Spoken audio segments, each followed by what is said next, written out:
It is a special night of football here at Carson Park, and that's because it is homecoming week for the Eau Claire North Huskies as they return to Carson Park for their final home game of the regular season against the Stevens Point Panthers. Hello, everybody, and welcome into Carson Park. My name is Evan Hong alongside Colin McLowry and our cameraman Dominic over there, too. We can't forget about him.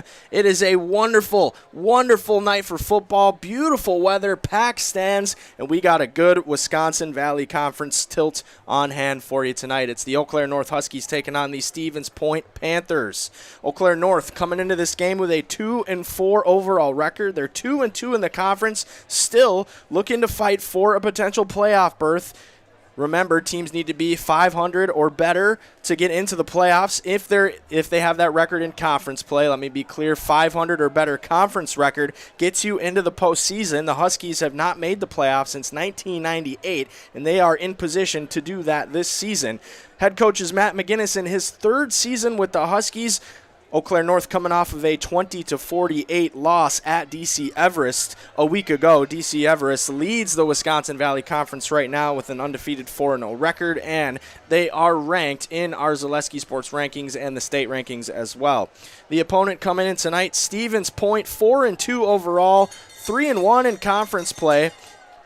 Last week they beat Wausau West 37-16. That's a team that beat Eau Claire North earlier on this season. The two losses on the year for the Pointers were against Chippewa Falls week 1 in a non-conference battle, and then against Hudson in week 4, a 7-point loss. That's considered a conference crossover game, so that puts the conference record at 3-1 for the Panthers. Second in the conference, as I mentioned, behind DC Everest. Head coach is Ryan Eigenberger in his third season coming in for the Panthers. And the Panthers can become playoff eligible with a win tonight.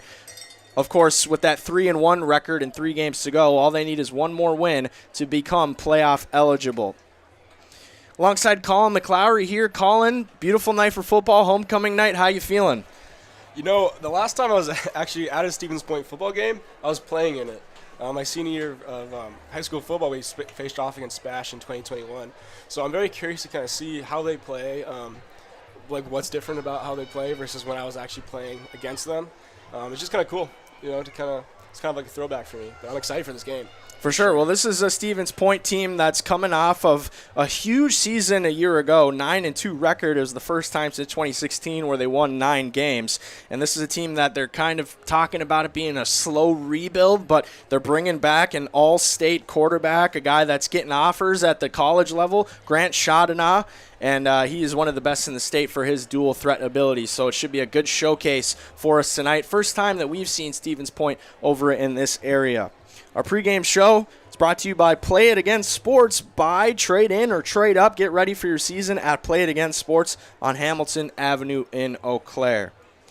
As we mentioned, homecoming week here at Carson Park. Lots of festivities happening throughout the week. We just had our homecoming court brought onto the field. Caleb Stone and Hope Buschendorf, the king and queen this year for Eau Claire North.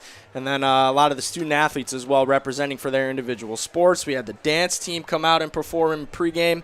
And there was a reception for some Husky Hall of Famers that are going to be going into the Eau Claire North Athletics Hall of Fame tonight at halftime. We'll talk more about those later on in the game. But a big reception here on hand. I showed up here at Carson Park, and I couldn't believe how many people were already here. It was quite the sight, but this place is absolutely packed. It's looking like a college game out here, like the Blue Golds are playing on a Saturday night. But beautiful crowd and a beautiful night for football, no less. Not a cloud in the sky and about low 60s, so should be a great contest tonight. As we await our national anthem here, it looks like we got some kiddos from the Eau Claire School District that are going to be performing for us. Speaking of them, Eau Claire North, as part of their homecoming festivities, they spent some time today with some elementary schoolers playing football with them earlier on in the day.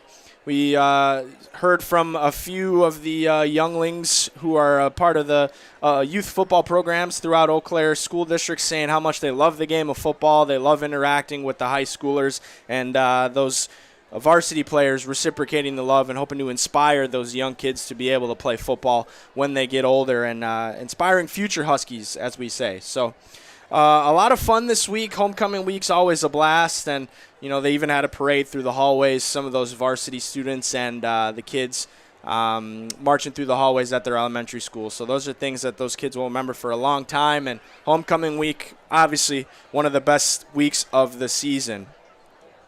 To talk more about the Huskies coming in, this is a team that lost week 1 to Menominee, lost week 2 to New Richmond, strung another loss against Wausau West, but then they were able to bounce back with 2 straight wins, week 4 and week 5 against Superior and Memorial a week ago before they fell to DC Everest. So this is a team that's been streaky. They were able to get a couple wins against some opponents that were, I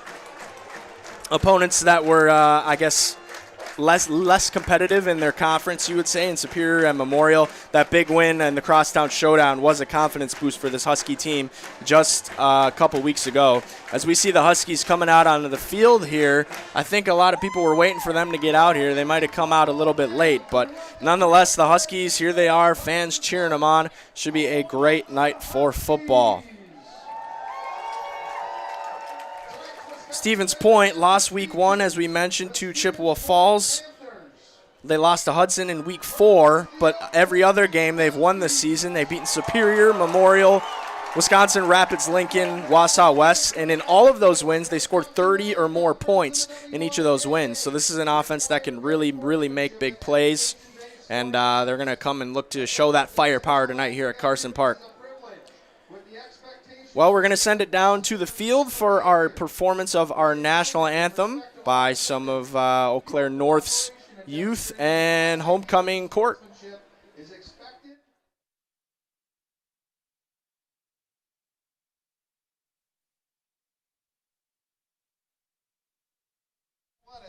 A fun and rewarding experience for everyone involved. Also, please be reminded that state law prohibits the use of tobacco and alcohol products in the stadium and all areas being used by public schools. And now, to honor America and those defending our freedoms, we ask those that are able to please stand, remove all headwear for the singing of the national anthem by the North High School Choir under the direction of Catherine Lofi.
Thank you to the Eau Claire North High School Choir for that rendition of the national anthem.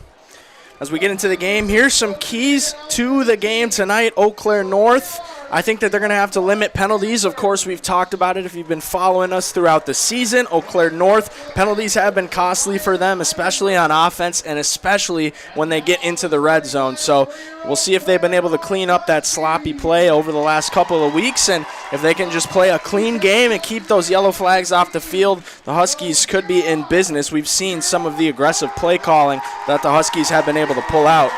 North is going to have to contain the SPASH quarterback, Grant Chandana. As we mentioned, he's a dual-threat quarterback. He has 8 passing touchdowns, 11 rushing touchdowns on the season. He's a player that is getting offers at the college level. We've seen him get some Division III interest from schools like Hamlin, Loris down in Iowa. So this is a player that has next-level potential. And he is one of the best in the state, one of the top in the state statistically. He was first team all-conference last year, and containing him and his dual threat ability, getting him off schedule is going to be huge for the Huskies tonight. North, they're going to have to play a strong second half as well. We've seen their second halves of games throughout the season start to fall flat a little bit compared to the first half. We think back to the Menominee game in week 1. We think against Memorial just a couple of weeks ago. They came out hot, but Memorial were able to score some points in that second half and make it a game within reach. So if the Huskies can play a complete game strong in the second half, they'll have a chance in this game.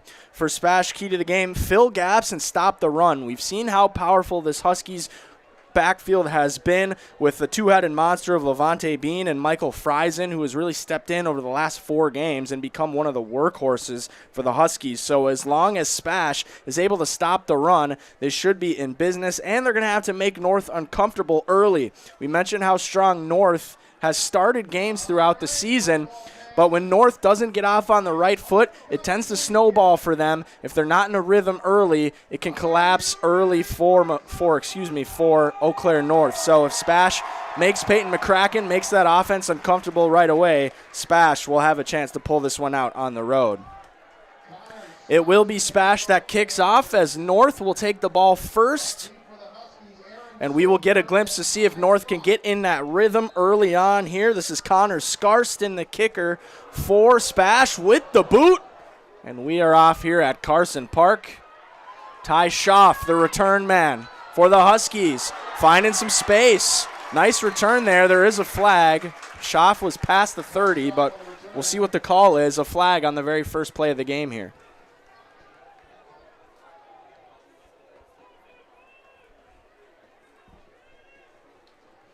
And if this is a penalty on the Huskies, we just mentioned limiting those penalties, so.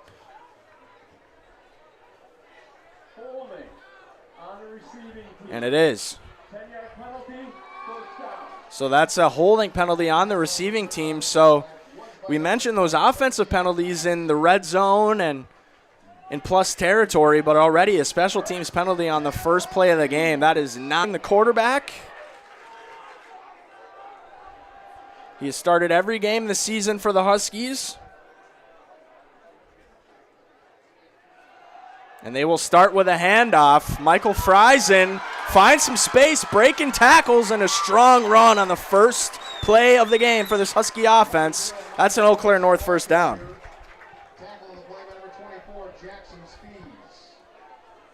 Tackle was made by Jackson Spees. Been told he is one of the top defenders for this Panthers defense. 2 interceptions on the year for Spees. It'll be 1st and 10 for the Huskies on the 42-yard line now. Solid answer to that early penalty there, getting the yardage back. Empty backfield here. Touch pass forward to Friesen, and not much there. That'll be a loss of a couple yards for the Huskies.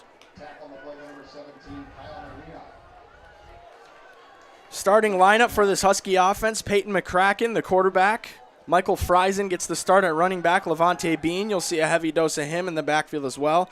Ben Metler, Nick Tyson, Aaron Solberg, Zach Shipman outside. Kenton Mondo, Caden Harrison, Ethan Knudsen, Clay Lazinski, Rashawn Putnick up front.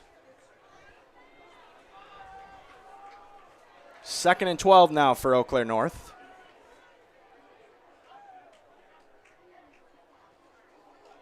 Hand off to Friesen again. Friesen dragging a defender past the 45. So it'll be 3rd down now for Eau Claire North. We mentioned Michael Friesen. Seen a lot of him already in this game. He's really stepped up last few weeks. Last 4 games to be specific. 79.5 rushing yards per game. 3 rushing touchdowns. Comparing him with his fellow running back mate in the backfield, Levante Bean. Bean has 79.8 rushing yards per game and 2 touchdowns. So really even performances from both of these running backs with 2 pretty distinct running styles as well. 3rd and 5 here for North. McCracken rolls out to his right. Looks for a man downfield. That's Shipman, and that'll be dropped. Looked like Shipman had it for a moment there, but the ball rolled out of bounds. And they're actually going to call it complete. So from my vantage point, it looked like the ball was rolling on the ground, so I'm not sure what they must have called Shipman down on contact, and then the ball popped out. Hard to see from our vantage point, but that is going to be a Husky first down. I did think he had it initially, but I saw that ball come out, so I wasn't fully positive, but the refs can see it better than I can. That'll be a first down.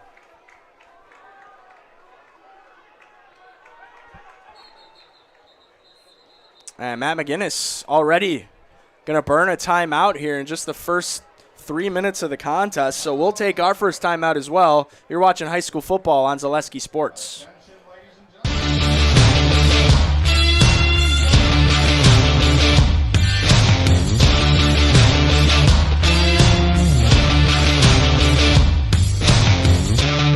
Be ready for your season with Play It Again Sports of Eau Claire.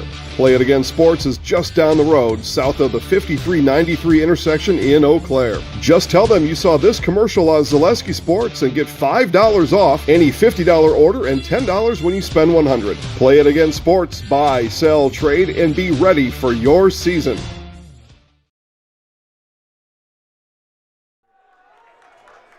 Back here at Carson Park. It'll be first down on the 42 in plus territory now for Eau Claire North following a completed pass from Peyton McCracken to his number one target, Zach Shipman.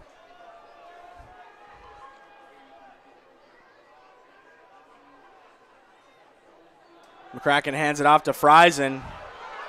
Tries to find an edge, lays out a defender, lowers the shoulder, but he's taken down at about the 36-yard line.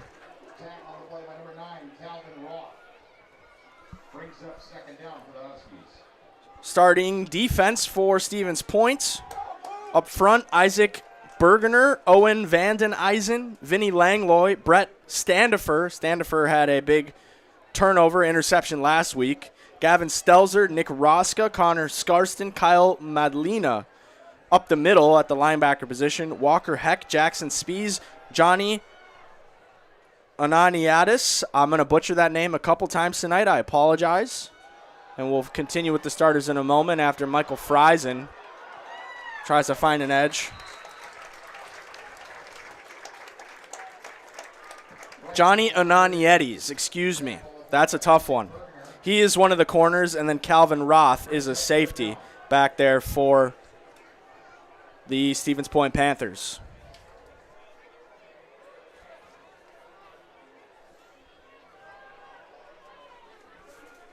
It'll be 3rd and 1 for Eau Claire North. North has been a successful team on third down, not only this season, but the last couple of seasons. And this is one of the plays they go to. Peyton McCracken, the quarterback, is way out left here. And this is going to be a design run for Zach Shipman. They've run this a lot, and it's been successful for them. Shipman takes a direct snap, and it looks like he is there for a first down from our vantage point. And now they're moving the chains, so that is a Husky first down. So we mentioned that play from Shipman. That play didn't really come out of the playbook for Matt McGinnis' squad for the first couple weeks of the season. We started to see it in week 3, and ever since then, it's really been one of their go-to plays. Zach Shipman, the number one receiving target, but also has 6 rushing touchdowns on the season, and that's strictly due to his goal line work. When they get it down to him, he takes it in pretty much every time they get down there in that position, barring any penalties. So Michael Friesen and Levante Bean do the dirty work for 99 yards, but Shipman's the one that takes it in. They'll hand it off to to Friesen here. Zach Shipman, 6 rushing touchdowns, 2 receiving touchdowns on the season. So he can do it all.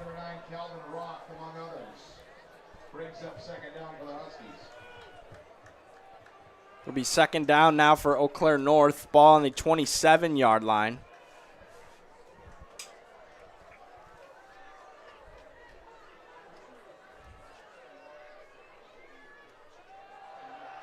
Handoff to Friesen.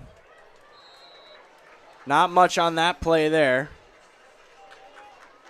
Friesen getting every handoff so far in this game as Levante Bean patiently waits.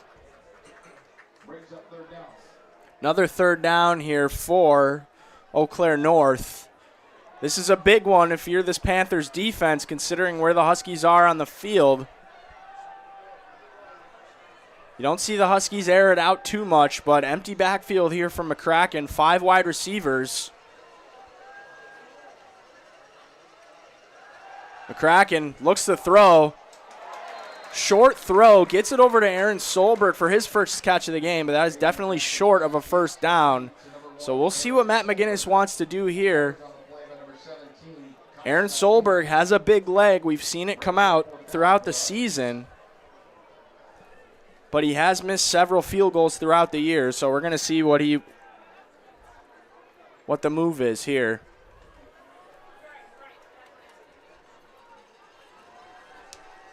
Fourth and short, they're going to keep the offense out here on the field. It'll be 4th and 2. Ball's on the 23 for the Huskies.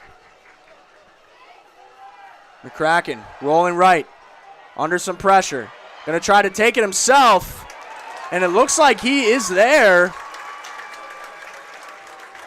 Lunges forward for the first down. Solid run there by Peyton McCracken using his legs.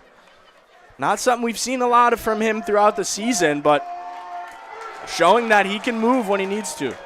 I love this drive by North right now. They've already taken up half of the first quarter clock so far. They're just slowly moving the way down the field, not risking throwing the ball deep, just slowly dinking and dunking. I love this. If they can finish this drive with a touchdown, that's going to be a big way to start the game for them. That's really been the recipe this season for North, is this idea that slow and steady wins the race. First run for Levante Bean here for North. As the clock continues to roll at this pace, North may have the ball for this entire first quarter.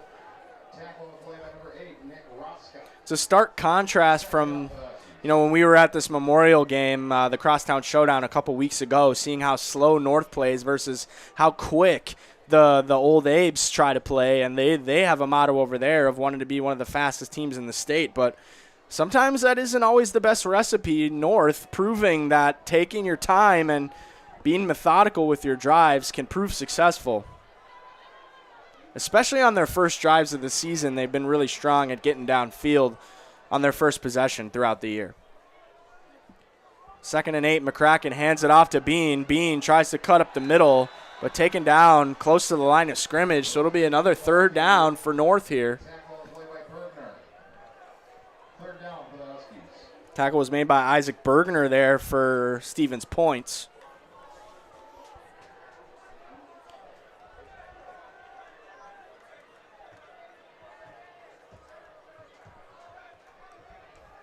This is a Husky team that's rushing about over 156 yards a game with 11 rushing touchdowns, so we look for them to use the run when need be, but they do not pass as much as some of the other teams in the conference. They're going to pass here. Zach Shipman connects with McCracken, and that is a Husky touchdown. Play action pass there from Peyton McCracken. Faking the handoff, throwing it up the seam to Zach Shipman. And the Huskies are on the board first here on homecoming night.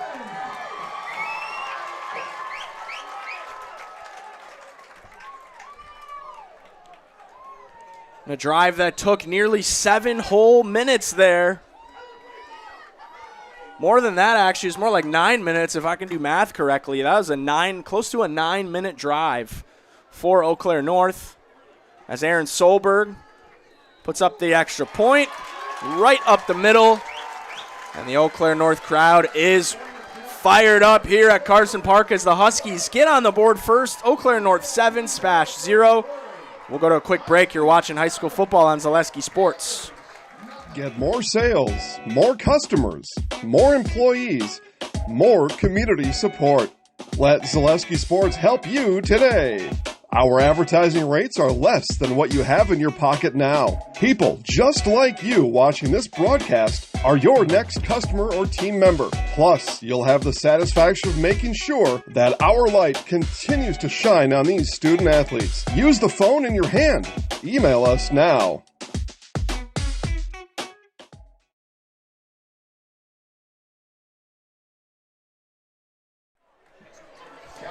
Welcome back to Carson Park. Eau Claire North on the board, first here on home turf, 7-0.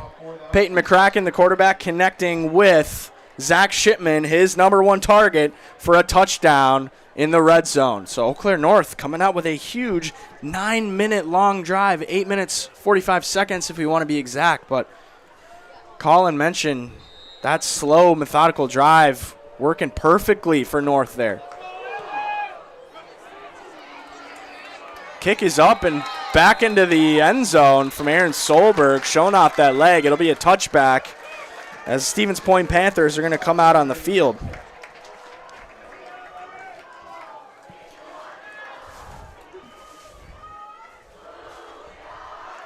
So we are going to get our first look at Grant Shadana, the senior quarterback, 6'4", 195, all-conference first team a year ago in the Wisconsin Valley Conference. He's also a star basketball player as well, who has received football offers from, he's received basketball offers from Hamlin and Loris. So this is a multi-sport athlete. He's also a golfer, TBD on which sport he's going to choose, but one of the top athletes in the state, and he can do it all.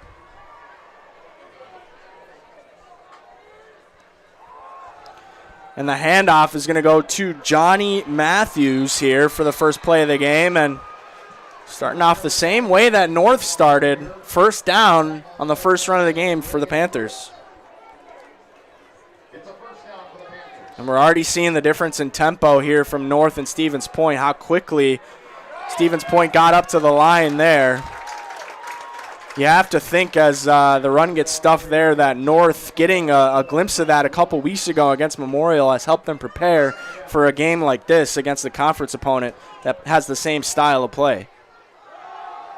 Handoff again here to Matthews, swallowed up by a pack of Huskies. Looked like Noah Penagar was there on the tackle, and a quick third down now for Stevens Point.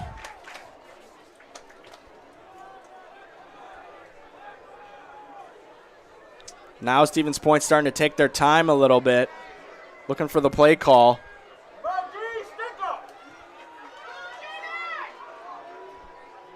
Third and 9. Shadana hands it off. That's Johnny Matthews finding space up the sideline, taking down past midfield. That is a first down for Stevens Point. Starting offense for Stevens Point, we mentioned Shadana, Johnny Matthews, the starting running back, Kyle Madlina, the other running back, Charlie Belson, Kaysen Sager, Cole Miller, Johnny Ananietes out wide. Up front, it's Joey Gladowski, Zach Hom, Josh Woznicki, Hunter Erickson, Brendan Clubb.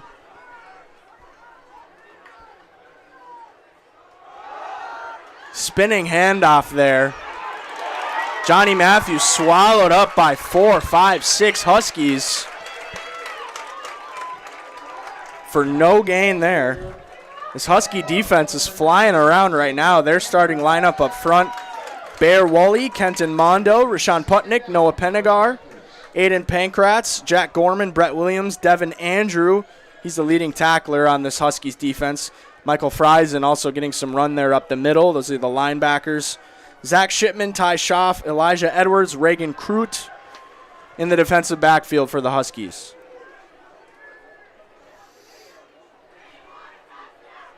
Second and 11 now for Stevens Point. Pass into the flat. Caught by Cole Miller.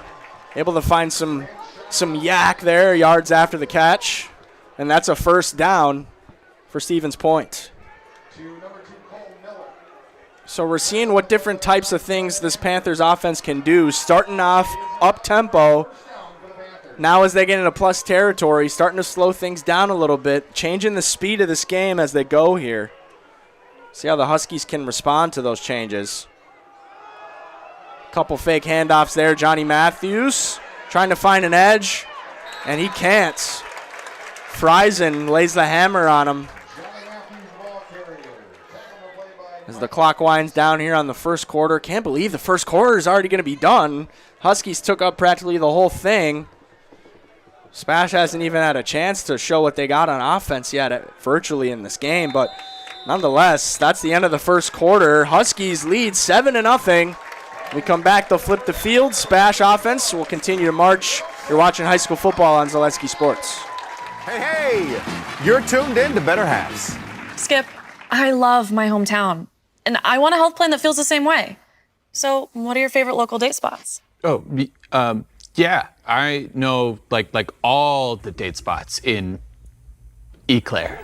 Jane, I'm Steve from security. I've lived here in Wisconsin my whole life, and that means I understand your health coverage needs better. By the way, Doug, it's Eau Claire. I have a dozen Eclairs in my dressing room. We are back here at Carson Park. Quick word from Herrick and Hart Law Office. Herrick and Hart Law Office has been on the side of the injured since 1951. Find them at eauclairlaw.com. Start of the second quarter here. Eau Claire North came out with a huge first drive. Slow, methodical, surgical drive that put them up 7-0. SPASH looking to answer on offense. They are into Husky territory. It's 2nd and 12 on the 37. Shawnana hands it off to Matthews. Trying to push his way for some extra yardage. He is going to get a push. Gain of about 3. This is a Stevens Point offense I mentioned in pregame that knows how to put up points. They scored 30-plus points in each of those wins. But in their 2 losses, they scored 21 points each. So they've failed to score less than 20 points throughout the season in every game. 3rd and 6 here now. Shawnana is going to call his own number. Great play there. And that's going to be a first down. Stevens Point into the red zone now, officially on the 20-yard line. Shawnana has a completion percentage of nearly 70%, 120 passing yards per game, 8 touchdowns through the air, 4 picks, 11 rushing touchdowns. So that's 19 total touchdowns on the season for Shawnana. He drops back, throws for the end zone, and that is a touchdown for Stevens Point. But there is a flag. Similar. And they are going to call it a holding on the offense. So a costly penalty there for the Stevens Point offense. A similar play minus the play action to throw up the seam there for Shawnana, connecting with Charlie Belson for the touchdown. But it's going to be called back. That is no good. So we talk about North limiting those penalties, but it's Stevens Point that may be thinking about that one for the rest of the game here.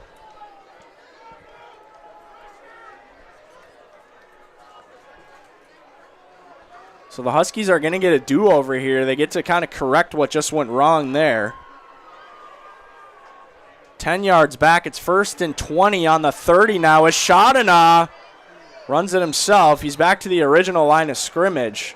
So he makes up that penalty in one run on his own. Shawnana averaging more rushing yards per game than the guys that are running out of the backfield. 97 rush yards per game as we have a player down on the field here for the Stevens Point offensive line. We'll go to a quick break here as they attend to the injured player. You're watching high school football on Zaleski Sports. Bauer & Feind has been based in Marshfield since 1955. And if you're in business that long, you're obviously doing many things right. We always focus on selling world-class products, backing it up with world-class customer support. Working with Bauer & Feind Business Technologies has been a pleasure. We have staff on call that we can call if we ever have issues, and the printer usability has been really easy, user-friendly. give us a call, visit our website. We'd be happy to come in, talk to you. Maybe there's a way we can help you save some money and work more efficiently.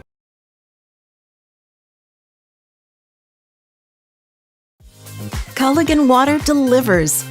From your first call, to your first sip, to your first soak. Culligan, give us a tap. The only water that comes with a van. Back here at Carson Park, 10:34 left in the first half. That was offensive lineman Zach Horn for SPASH. That was coming off the field there, needed some help. Unable to put any weight on his right leg, so we hope that he is okay.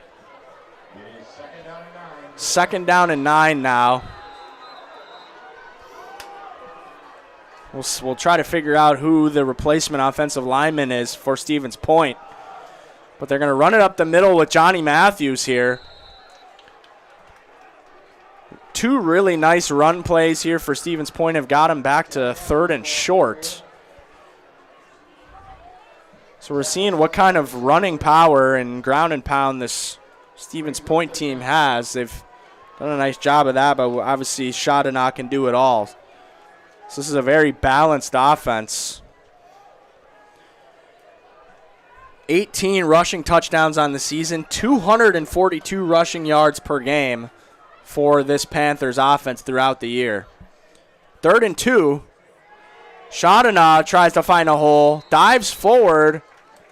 Looks like that will be good enough for a first down, and it is. So despite the penalty, the Panthers pick up a first down, answering well here following that first Husky touchdown. The Stevens Point offense, 8 passing touchdowns throughout the year, 121 passing yards per game. Double that, that's what they have in rushing yards per game. So pretty solid stats overall from an offense that scored a lot of points. Shadana tries to run it up the right. Taken down hard at about the 5 by a couple of Huskies there.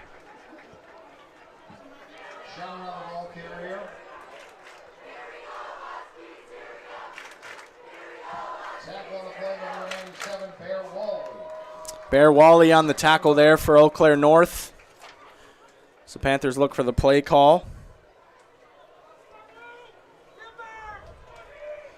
Husky defense allowing over 210 rushing yards per game, nearly 211 if we're going to be exact, 130 pass yards per game. And allowing a nice drive here by Stevens Point. A shot and now runs towards the pylon and walks it in. Stevens Point on the board with the touchdown.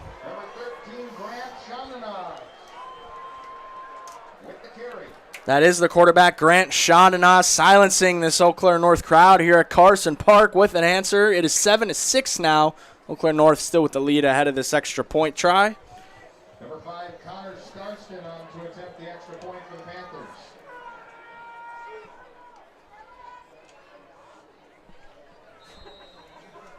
Connor Scarston, the kicker, with the extra point. Up and into the stands. That one is good, so it is all tied up here at Carson Park now. Huskies score first, Panthers answer. You're watching high school football on Zaleski Sports. At Ridgetop, we are your trusted, local, affordable exterior renovations expert. Isn't that right, Bo? Exactly, especially when we are working on someone's biggest investment. Can you give us an example, Bo? Well, there was this house. We replaced the roofing, siding, and windows. Then, they left a 5-star review. One of our thousands of 5-star reviews? Exactly. For your free, no-obligation estimate, call us today or go to ridgetopexteriors.com.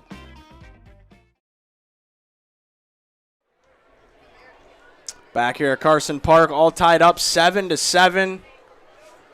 Eau Claire North 7, SPASH 7 after the Huskies came out and scored on their first drive of the game. Grant Shadana, the all-conference quarterback from a year ago, rushing it in for about a 5-yard touchdown there on the ensuing drive. So far, an offensive battle here at Carson Park. Defense is struggling a little bit. We saw SPASH come out, start to play with tempo right away, but it didn't really work for them. The Huskies picked up on it quickly, and slowed things down, took their time a little bit, and did a similar thing that the Huskies did on the previous drive, came down and scored. Shorter kick here. Aaron Solberg's going to let it bounce. Finds space but gets wrapped up from behind. Breaks the tackle, though. And he is down at about the 27-yard line.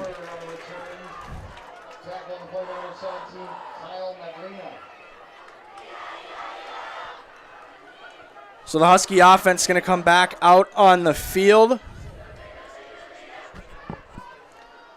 This offense, as we mentioned, 156 rushing yards per game, 11 rushing touchdowns, 5 passing touchdowns, make that 6 now after the first drive of the game. 133 passing yards per game coming into the season.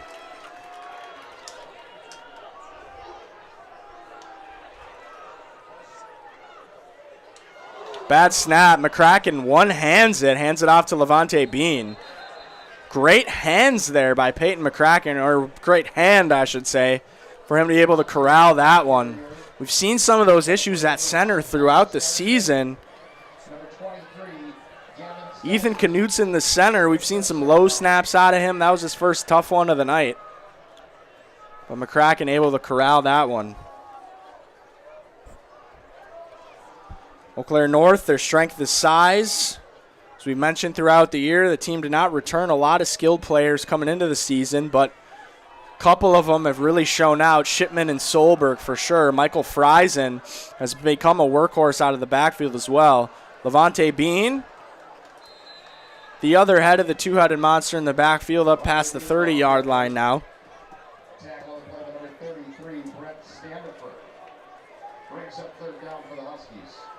So it'll be third down here and 6 for Eau Claire North. Have to think that Matt McGinnis and squad are going to start to pull some tricks out of the hat here and get a little bit aggressive. It's worked out for them throughout the season thus far. Levante Bean lines up off the left hip of McCracken. Fake the handoff. McCracken rolls out. Looks to throw against the grain. Throws it for Shipman with a toe-tapping catch on the sideline. What a grab. What an athlete Zach Shipman is. Already proved it tonight with a touchdown, and great coordination there to get his feet in bounds.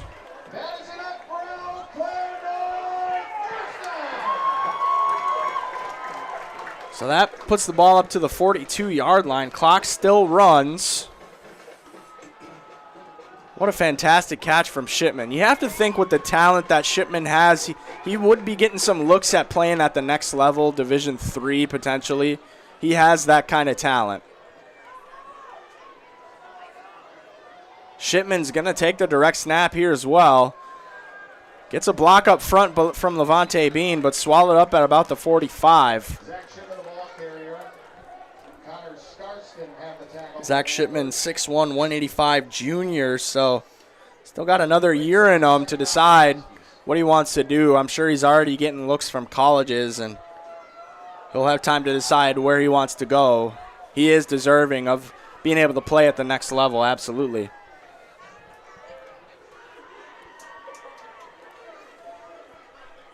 Second and 7 now for Eau Claire North.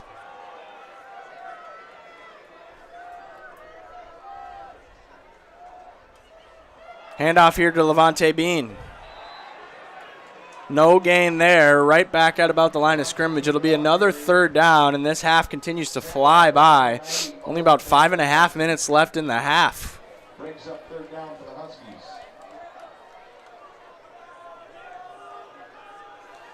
This defense for Stevens Point has done a nice job of stopping the run throughout the season as they take a timeout for Stevens Point, and we'll do a couple of reads from our sponsors here. Quick message from Ridgetop Exteriors. Just like these players bring their best to the field, Ridgetop Exteriors brings top-tier performance to your home.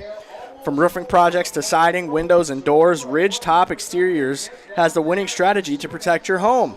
Visit ridgetopexteriors.com and score big with trusted, local, affordable service. And a quick word from Bruce Orthodontics. Bruce Orthodontics provides comprehensive orthodontic care for patients of all ages. They are now accepting new patients at their Marshfield office and accept most insurances. At Bruce Orthodontics, they're changing lives one smile at a time.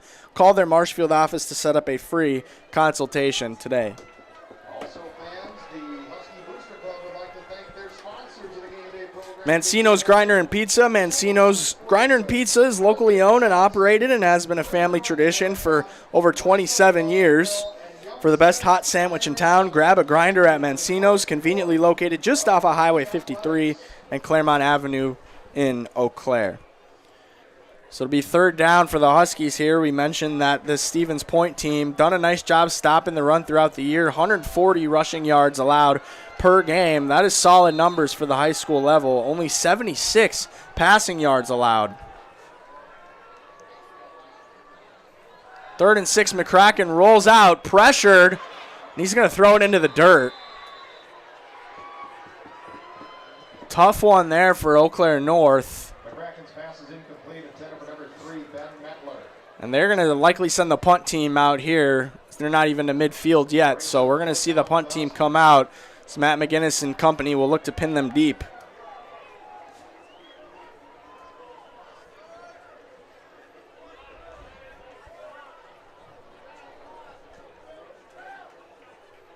Stevens Point showing their strength, getting pressure on the quarterback there. They've been able to get into the backfield a lot this season. 27 tackles for loss, 4 sacks on the year. They would have loved to have one there. Solberg, high snap, punts it away. It's taken up the field, up the right side, breaks the tackle, but there's a flag. There's a fumble by Johnny Anani-Eddies.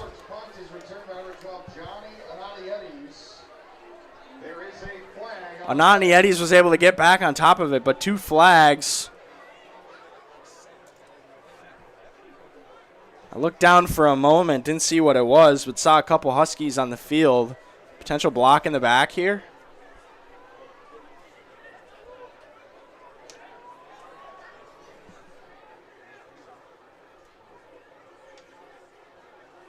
We wait for the call. Block in the back on the receiving team. After 10-yard mark-off, first down.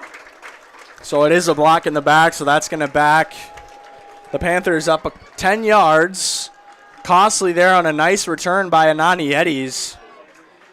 Even if that fumble was recovered by the Huskies, it wouldn't have mattered. That penalty happened before the fumble. Nonetheless, Panthers, they will start on the 20-yard line.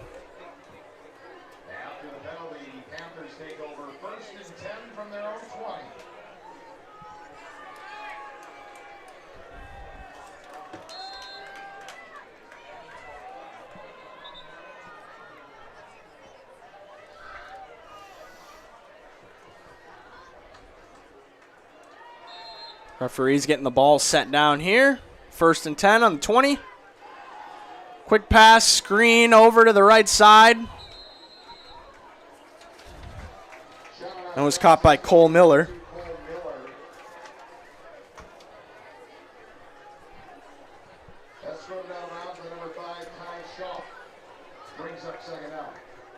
It'll be 2nd down and 1 now, so a 9-yard gain there by Miller up the sideline.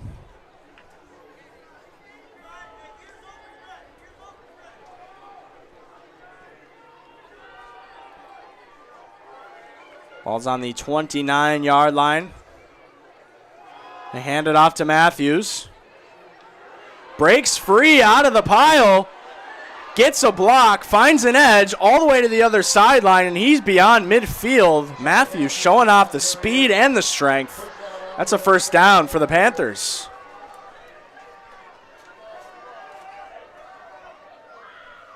Very nice run there by Johnny Matthews.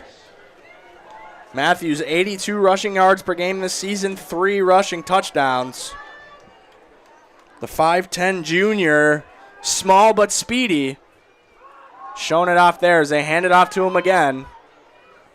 Dives forward for a gain of about 4 yards. Johnny Matthews, the ball carrier. Tackle on the play by Michael Freisen. This is a SPASH team that came off of a strong season a year ago, but it was cut short in a level 2 loss to Kimberly, a game that they thought that they had in the bag, but they're motivated to make another deep run. They've made playoffs twice in the last 4 years. They were the class of the Wisconsin Valley Conference a year ago with a 9-2 record. As Matthews takes it again, down at about the 40-yard line. This Panthers team starting to see the fruits of their labor. Last few years felt like a slow rebuild in the third season with Ryan Eigenberger now. He's been trying to build things back up. Last year, of course, was the playoff year. 2022, a year where they missed the playoffs. But Ryan Eigenberger has brought this Panthers program back to the top of the Wisconsin Valley. So it'll be 3rd down and 4 here for Stevens Point. Ball's on the 40. Three wide receivers out wide to the right of Grant Chaudenas.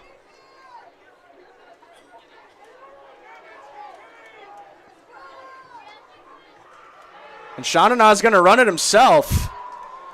Looking to get a push. It is going to be close here. We're going to have to see where the referees spot this ball.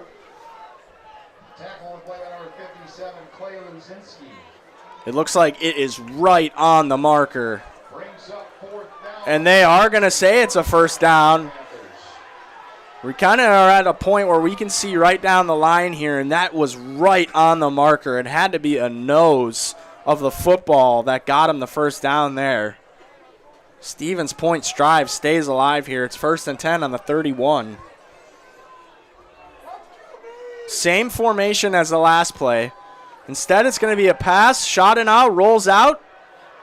There is a flag on the field. The pass is caught by Kason Sager, but penalty comes from the other side of the field here.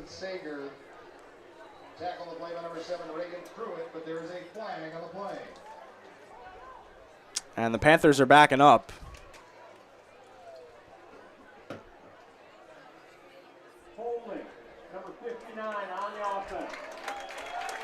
They are going to call a holding penalty.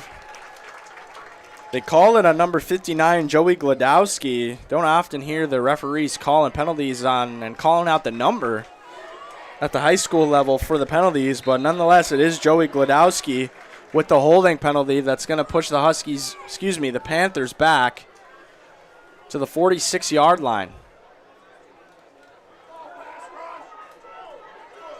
5 wide receivers set here for Chaudenas. 1st and 20.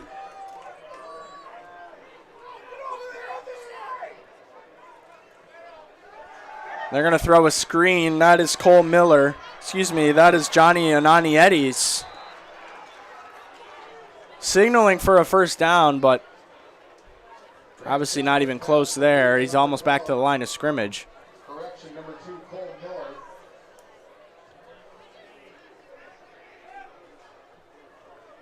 Brings up 2nd down.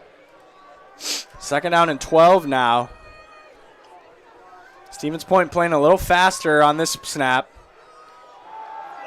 Handoff to Johnny Matthews. Bursts up the middle. Strong run. He's taken down at about the 30.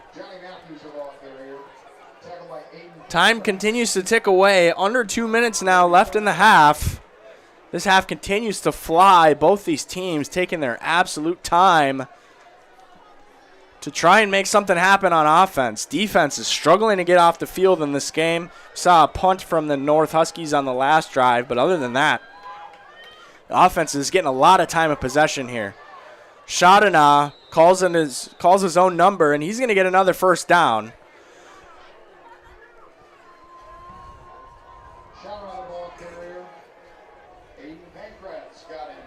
Talk about how important it is for the Huskies to contain Chaudenas, and he's doing it all right now like he has done all season. Huskies should be looking to have a spy on him at all times. Chaudenas drops back, throws it a little far for Charlie Belson. Incomplete pass. 58 seconds left in the half now, so Panthers are going to take their time here. They don't want the Huskies to get the ball back, knowing that the Panthers are going to come out with the ball to start the second half. This is only the 4th drive of the game, 2nd drive for SPASH. So this game flying by. One of the quickest games I think I've ever been a part of, and with the least amount of drives. Shadana drops back under pressure, blitz from the north, but slip screen there for Johnny Matthews, and he's going to run it in untouched. Panthers reach pay dirt again. That is a Stevens Point touchdown.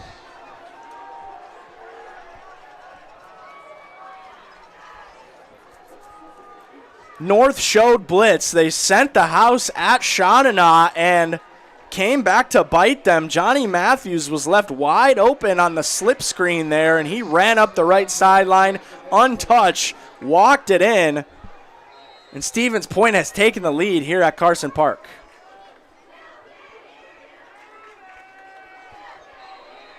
Kick is up for Connor Scarston, and that kick is good. So Stevens Point coming down with another long drive to take the lead on the road here at Carson Park. 14-7 now, SPASH leads. You're watching high school football on Zaleski Sports. Yeah, and you think about all the different techniques he's got to have in his repertoire, right? All the arrows in his quiver, and he's got all of them here today. I mean, medium well. Do you want it rare? Special orders, pickles, no pickles, ketchup, no ketchup. You know, what we're seeing here, Paul, the spatula control is unreal. Yeah, it's one of those deals where he's got absolutely no beef. He's just focused on doing his job. Yeah, I mean, without these cooks, everyone would just truly be fried.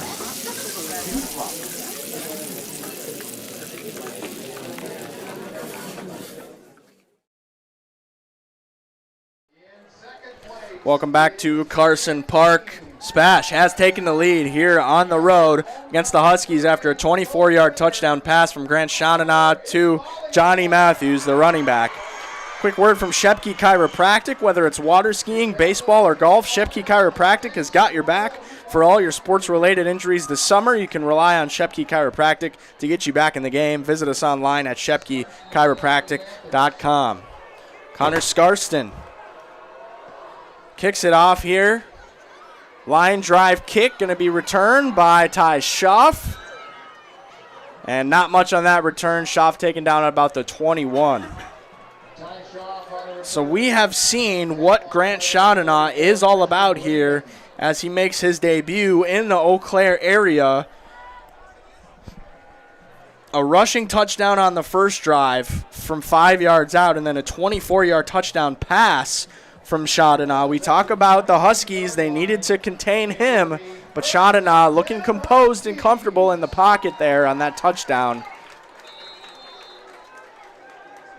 And if the Huskies can come down in 45 seconds, they'll prevent going into half trailing, but looking like Stevens Point's going to enter the half with the lead here. But we'll see what the Huskies can do in this.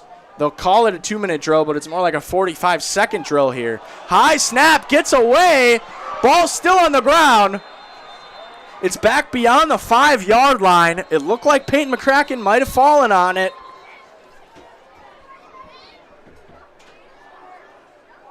And there's a Husky down near the line of scrimmage. Can't see the number right now.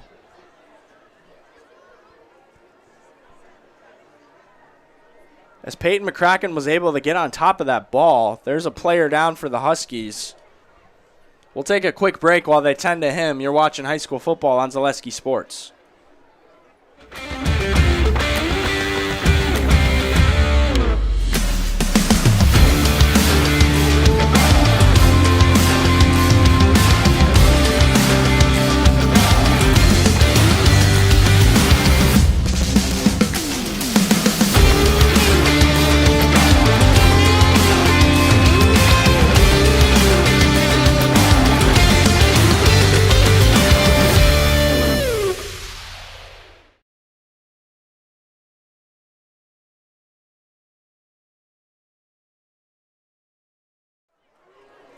Welcome back to Carson Park. Center Ethan Knutson walking off under his own power here at Carson Park after a disastrous, Colin McClary called it worst case scenario over the break.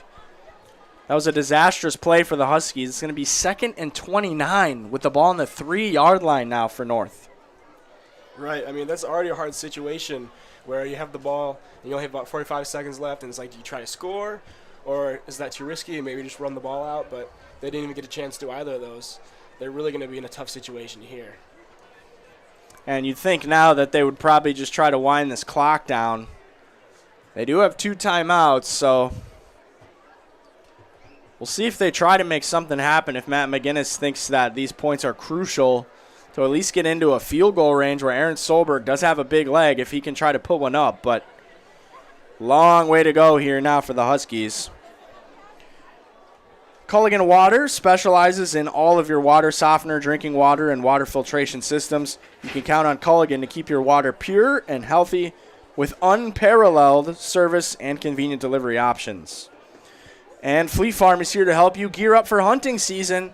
Shop their huge selection of scouting and concealment must-haves, safety essentials, and Blaze Orange gear. Shop the entire selection of hunting gear from all the top brands today at Fleet Farm. 2nd and 28 now as they correct the scoreboard. Ball's on the 4-yard line. Huskies have 2 timeouts. See if they just wave the white flag on the half and try to run it, but they're going to hand it off to Zach Shipman. Able to find some room up the sideline. Definitely wants to get out of bounds. And he was tackled. Zach Shipman, the ball carrier. Tackle on the play by number 7, Isaac Bergner. He's tackled by Isaac Bergner. The clock stops. Unsure if they called the timeout here. Matt McGinnis is calling his team over. And they are going to call a timeout for the Huskies, so he did not get out of bounds there. And we'll do another couple of reads here while we wait for that. Jesperson Group, Century 21.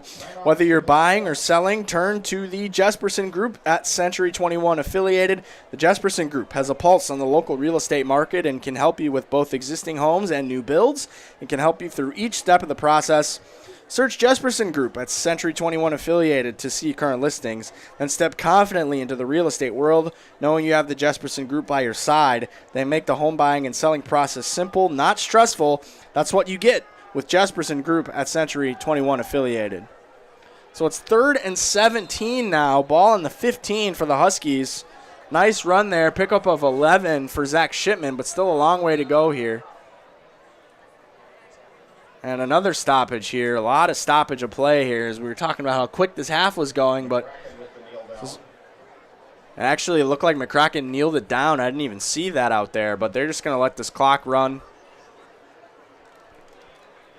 And the Huskies will take it into the half, trailing 14-7. Stevens Point. Huge answer heading into the half. Grant Shodana to Johnny Matthews. Stevens Point will take it into the half, 14-7. To recap you how we got here, Eau Claire North, of a 9-minute-long opening drive of the game, capped with a touchdown pass from Peyton McCracken to Zach Shipman, made it 7-0. SPASH responded with a touchdown run by Grant Shodana, 5 yards. North would punt. SPASH, touchdown pass from Shodana to Matthews, 24 yards. Well, we will send it to our halftime show here on Zaleski Sports as the Eau Claire North program honors its newest Hall of Fame inductees at halftime, which we will talk more about when we come back from our halftime break. You are watching high school football on Zaleski Sports. Ready, begin!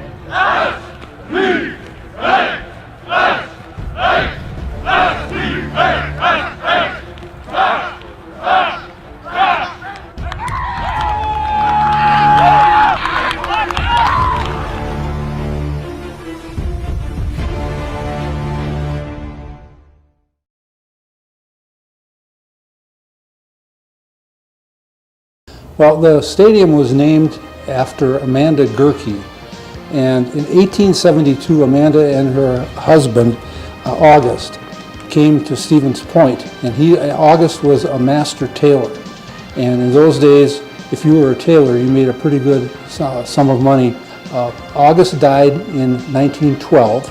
Amanda died in 1922, and she left a sizable amount of money to the Stevens Point community for parks improvements. And the amount she left was in 1922 was $50,000, which translates today to almost $1 million. In the 1950s, from 1954 to 1957, the Green Bay Packers trained in Stevens Point.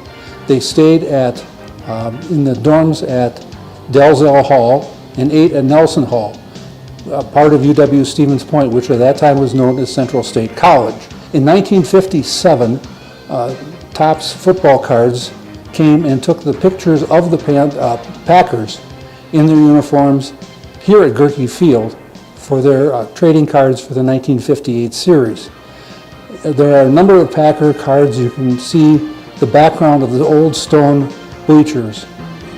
One of the cards in particular, Bart Starr, if you look at his card, you can see the stone background that's right now behind the press box. The Packers in the 1990s scrimmaged a couple of times here. They had one scrimmage against the New Orleans Saints in 1991, and in 1995, Jacksonville's first year in the NFL, the Jaguars trained at UW Stevens Point, and they had some practices here as well.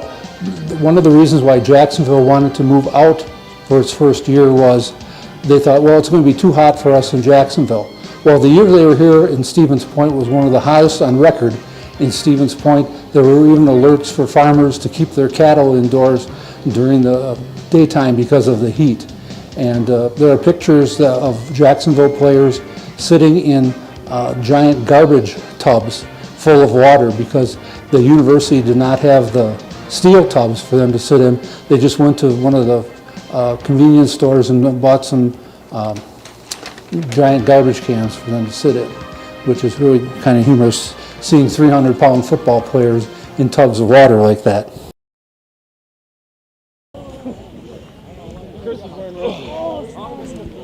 Man, tackle football. Set, hit. Right foot, get it down. Go. Good. Next time I play tackle football, go have my mouth guard in. Right foot. Good. Oh, you double up, huh? Just in case. Set. Hit. Nope. Left foot. Just top on your feet. Top on your feet. Right foot. Yes, left. Yep. Set. Hit. Left foot, Cam. Go. Good. Hey, now drive them this way, though. Don't let them continue to run. Set. Hit. Bend over, top of the shoulder pad. Shuffle, yep. Left. Play tackle football. Stop. Hey, get there. Coach, did you tell them not to take them all the way down? Here we go. Set. Hit. Hop and run their feet. You want them to the ground? I mean, we're playing tackle football. Right? Live to the ground. Here we go. Set. Hit. Oh, God, Dill. Right. Where are you calling down? Here we go. Set. Hit. Yeah, Dill. Hit. 180. Good boy. Good. Set. Hit. Hey, I don't have to. Got a punch. Hey, how about go to the whistle? Go to the whistle, Set. man. Hit. My bad. Set. Hit.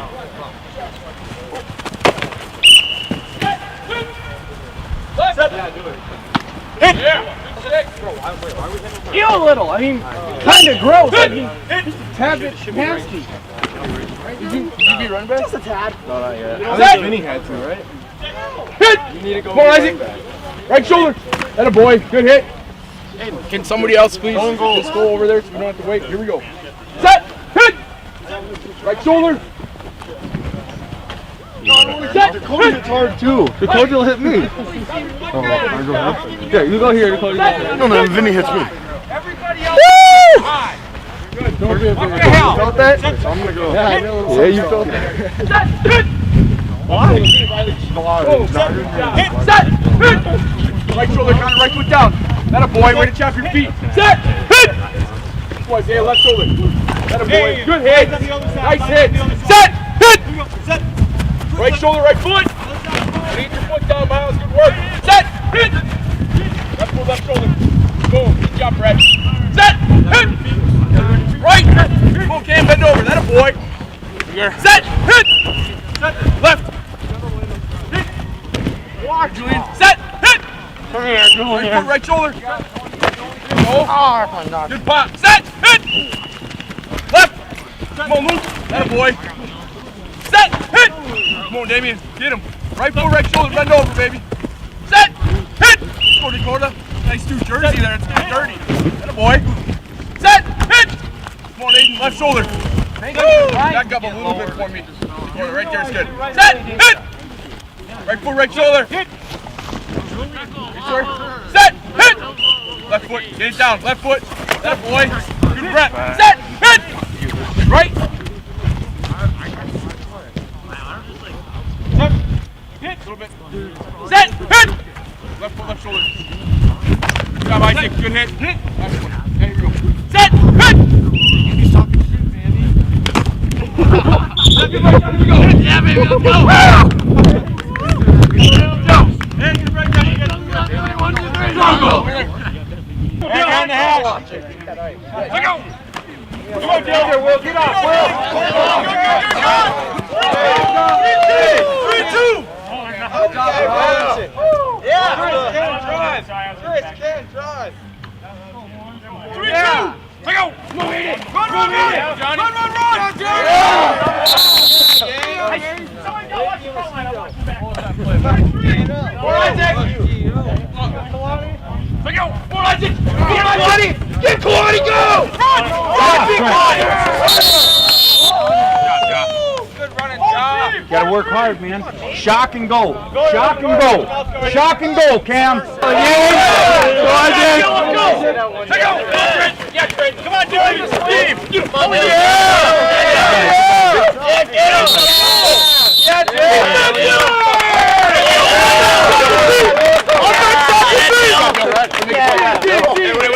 Yes, sir. Breathe. Yeah, good one.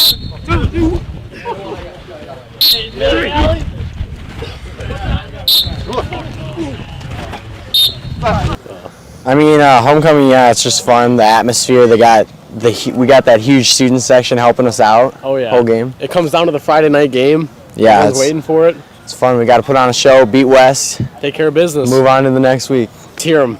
Yes, for the play. A lot. It helps a lot on. Yeah, when we're on defense, that helps out a lot. It's the opposing team's offense doesn't know what's going on half the time. I mean, I'd say it's really fun. There's a lot of good energy. A ton of people come, like alumni that wouldn't usually come to other games. So it's nice to have so many people to come out and support. And the overall energy of Gerke when we have the homecoming game is just phenomenal because it's such a nice stadium and the fans are great. Everybody gets hype. It's awesome. Our fans' energy, it almost like, I don't want to say it transfers into us, but like we feel it too, and it gets us more energized, more hyped to play the game. So we're flying around all over the place, trying to get big plays done, and our fans almost give us power to do better in the game. Yeah, I think playing in front of a huge home crowd always is great, and especially for homecoming. I mean, we'll be ready to go.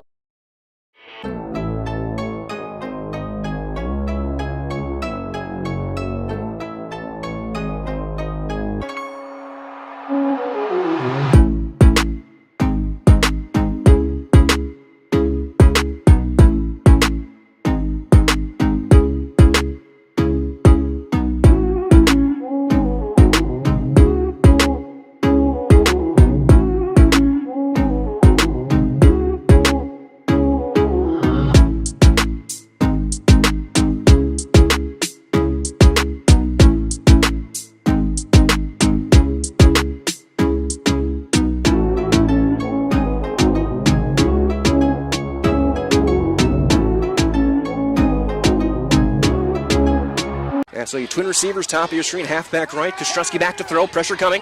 It's knocked down and intercepted! And inside this 5-yard line is going to be Brett Standifer. What an incredible play. Spash has been banged up a bit the past couple of weeks. Chandler just kicks himself. He's going to walk in. Touchdown, Panthers. Number 10 on the season for Grant Chandana.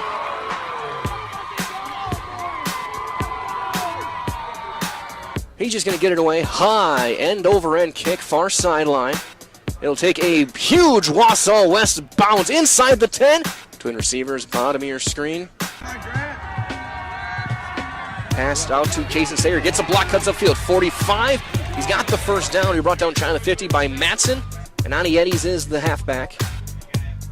Still second down. It's Orban motion across. Pump fake on the screen, looking deep. Got Elsner, and he's got him inside the 20. No, he fell. The hit knocked it out. Halfback right, 3rd and 9. Kostrowski looking to throw. Throw's got a man, Matson. He's going to make the catch at the 35 on the bottom of your screen. Kostrowski looking to throw. Now he's going to be flush right. Looking at the sideline, throws it. It's almost picked off by Jackson Spees. Bottom of your screen. Sean on a throw, quick jet out to Naniades. Gets the block, cuts upfield. 40, 45, 50. Tripped up inside Wausau West territory. And saving a touchdown looked to be Jacob Sassman. His first half. Sean on a hard count, almost got a flinch. Twin receivers, top of your screen. Single receiver, bottom of your screens. Charlie Belson, the leading receiver for SPASH. 2 men down for Wausau West. They'll send 4. Shauna's got time. Throws it up the seam, looking for his man, and knocked away, incomplete. Counter left, Waldvogel spins past the 35. Ball is out. But as he ruled down, the beanbag was thrown. Waldvogel on the carry. It's a gain of 5. But who's got the ball? SPASH pointing their way. And it is SPASH football. Sean Manon's going to keep it himself. Goes right up the gut. Inside the 20, brought down shy of the 15-yard line. Quick pass out for Johnny Matthews on the screen. Cuts upfield, 10-5. He's going to be in there. Touchdown, SPASH. From 11 yards, Sean Manon finds Johnny Matthews. And just like that, it is 13-0 SPASH. Keep taking down 2s. Okay, we're doing a great job. All right, Charlie, great blocks out there. Okay, and then yeah. You know, right? We ran a really nice swing pass there to Johnny. You know, Johnny catches it, steers it, goes for it. Right in that big guy missed. We have to block it so well. Sean Manon's going to pump fake and keep it himself, and he's not going to go anywhere. He's going to be brought down inside the 5. So minute 43 gone by, and SPASH will have to kick it away. Wing and tight end right. Play action, quick bubble screen to Matson. Gets a block, cuts upfield 30, 33, and down there backed about a yard shy of the original line to gain. They're going to give him 5, so it'll be 4th down and 10. Sean Manon, quick jet pass out. Got Anani Eddies, breaks the first man. Now jumps back outside. Breaks the second tackle, cuts inside the 20 to the 15, and brought down inside the 15-yard line. Mark him at the 14. It's a gain of 11. Quick pass, back shoulder. Belson breaks the tackle inside the 10. Down for 5, down for the goal line. Touchdown! Charlie Belson. Kostrowski looking to throw, rolling left, pressure coming. He's going to get by Van Elsen, but then he's going to get hit. And the ball is out. Bergener forced it, and it is recovered there. Halfback left, Kostrowski in the shotgun, looking to throw. Pressure coming. He's going to step up. He's going to get hit, and that's going to be a safety. Isaac Bergener and Miles Johnson in on the hit. A loss of 6 and a safety for the SPASH Panthers. On 1st and 10 for Sean Manon. Quick jet pass out to Matthews. Got blocks in. 10 side 5. Spinning his way into the end zone. Touchdown Panthers. Second time tonight, Johnny Matthews has taken that swing pass to the house. Screen. Kostrowski can keep it himself. He's going to walk into the end zone, take a hit, and Roth's not going to bring him down. Touchdown, Wausau West. Good receivers top of the screen. Play action, looking to throw. Throws it, man wide open, Jones, touchdown. Brown just calls it himself, goes left, walks in, touchdown. And SPASH gets the win, their 10th consecutive conference win. And the clock will run down. One more time, your final score tonight. SPASH 37, Wausau West 16. What play? His interception. Oh, Brett, yeah, okay, I think so, the opening play. Yeah, that was unbelievable. Brett is a great athlete, and you know, he does a lot for us. And that's why we want to honor him. It's hard on the D-line sometimes to get stats, but Brett does so much, and Coach Holly does a great job coaching him up. You know, Brett's $160 maybe, $170 in there, and I'm still probably pushing that, but he fights like heck on the D-line, and yeah, to him to make a great play like that. He's actually been close a few times in practice, I think week 1 too, he was close on one. So it's nice to have him have that. And yeah, it was just a spectacular play. Really provided a spark for us. And what does that kind of play mean for this team? You switch momentum immediately, go down and score, and within a minute you're up 7-0, and they got the ball first. Well, yeah, when we, and that's our game plan always is to try to control the middle 8, and that helps us a lot. Then when we can kick the ball off, get a quick turnover, and set us up for an easy score, that's definitely what we want to do. That's part of the game plan. I mean, that's the ideal game plan, but that's what we're trying to do every week. Key play, three plays in, you get the pick. What were you seeing coming off the edge? I see the quarterback there, and I'm just trying to get him. I put my hands up and just goes into my hands. I just caught the ball, started running for the touchdown. And were you a little upset that you didn't score, or were you just fine getting to the 5? That's been a lifelong dream, I'm not going to lie, just to catch the ball from the D-line, have an interception like that, so I'm happy. And really that kind of play set the tone that you held them under 100 yards for most of the game. They got a couple ones later. I guess talk about this defense. You guys have been getting stouter and stouter each game. I guess what does it mean for you as a player to see you guys continuing to gel and get better? Well, we're a family, so every day at practice we're getting better. We're going hard every single day, and it shows on Friday nights.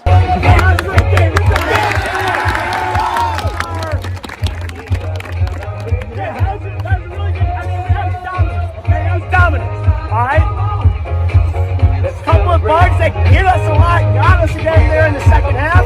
Still dominant, okay? Still did a lot of really great things, all right? The only issue with us is, Darwin, we are a fiery group, okay? And we love that stuff. Yeah, we love that stuff. You're tuned in to Better Halves. Mike, what are you looking for? Skip, I'm not getting older. I'm getting better. I still got big plans for my life and my Medicare. I know exactly what you want from Medicare. Same as all the other guys. Me! Hey, Mike, I'm Sheila from Security, and I'm just like you. In fact, I'm from your neighborhood, and I've got a Medicare plan that treats you like you. Did it just get better in here?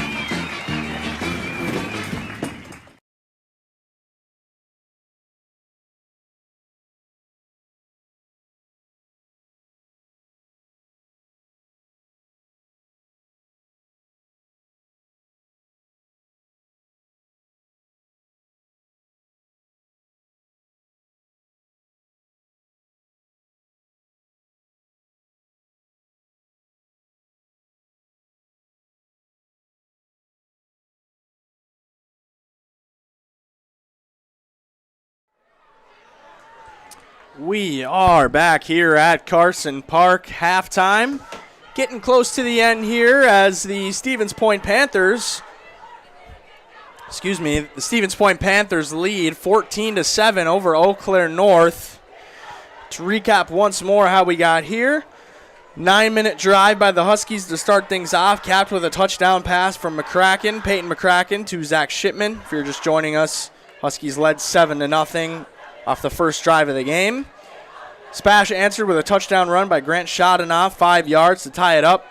Eau Claire North was forced to punt. That led to a touchdown pass from Shodanoff to Johnny Matthews, 24 yards on a slip screen to end the half. Close to the end of the half, and that is where we are at. SPASH leads 14-7 going into the second half.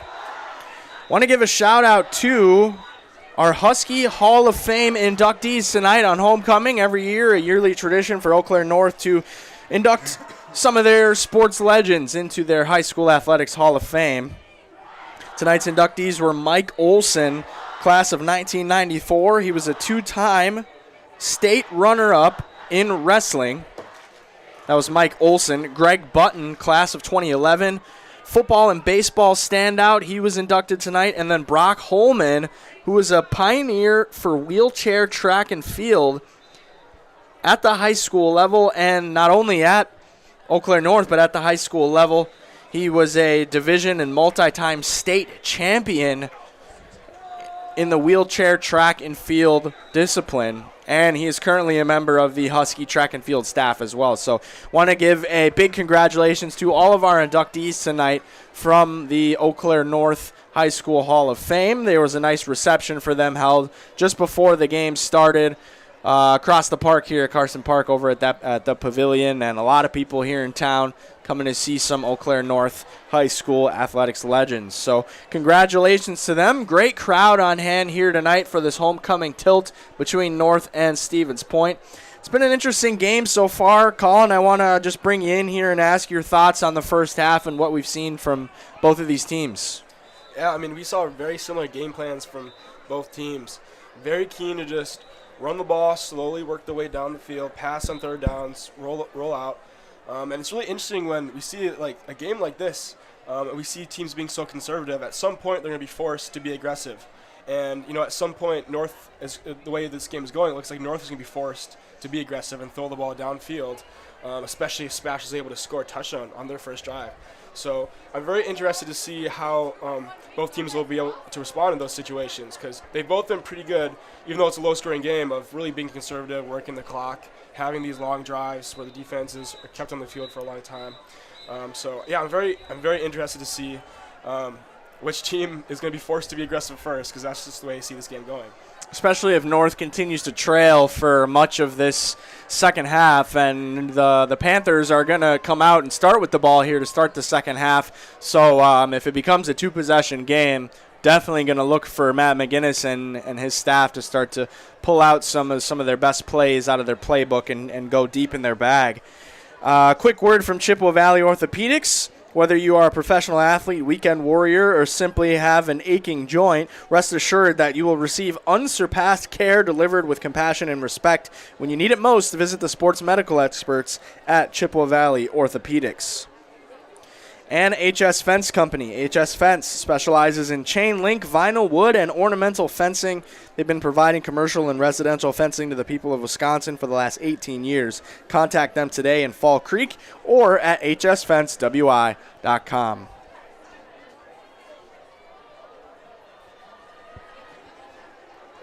It's interesting to see how Stevens Point has kind of adjusted their game plan offensively. We saw them come out with a couple of up-tempo plays on that first drive, first possession on offense, but they quickly got into a third and long scenario and quickly made an adjustment to start to slow things down and follow the trend that North had been bringing on their offense of a slow and surgical drive. Huskies were unable to adjust to that, falling asleep on some defensive plays. They showed blitz on the touchdown to Johnny Matthews, left him wide open. And we'll look to avoid making that same mistake again. As Aaron Solberg boots it up to start the second half here. Matthews backs it up. He's over the plane of the goal line, and at the high school level, that is a touchback.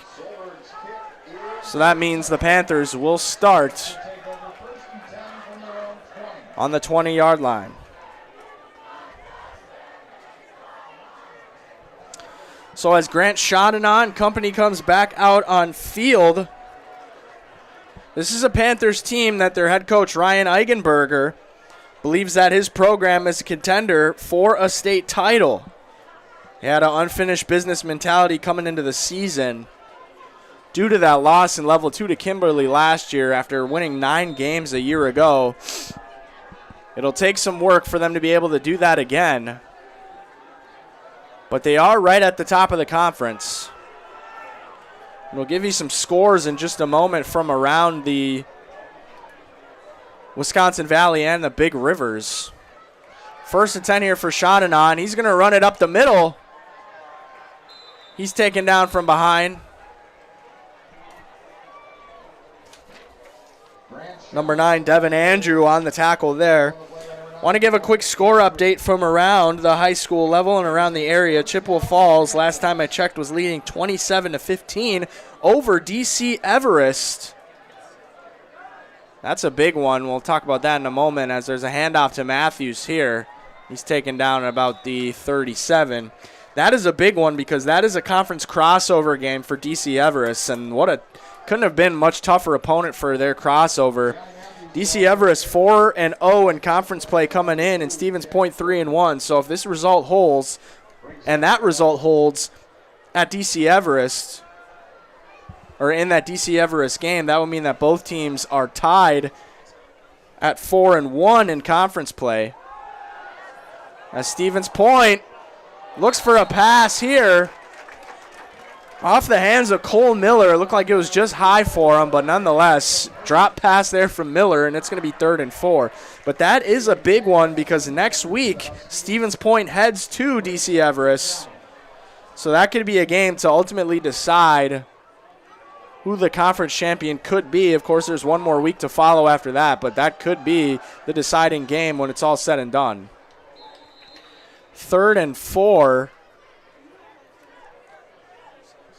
As Johnny Matthews rushes up the middle, and he is just going to get enough for a first down. So Panthers already marching downfield here.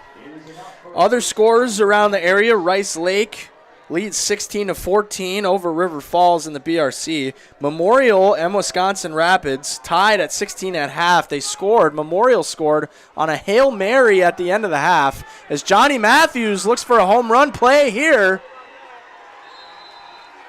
Big run from Matthews there. That's a pickup of close to 20 yards there for Johnny Matthews, and just like that, the Panthers are in a plus territory. Other score from the WVC, Marshfield leads 7-0 over Wausau West at halftime. And there's a stoppage of play here. It looks like Shawnena's holding up something in the middle of the field. Looks like a piece of equipment. Given back to a Husky player there, so we will play on. It's 1st and 10. Ball's on the 38. Shawnena hands off to Matthews. Matthews pushing. Nice, strong run there. That's a gain of about 8 yards. 9 yards maybe for Johnny Matthews.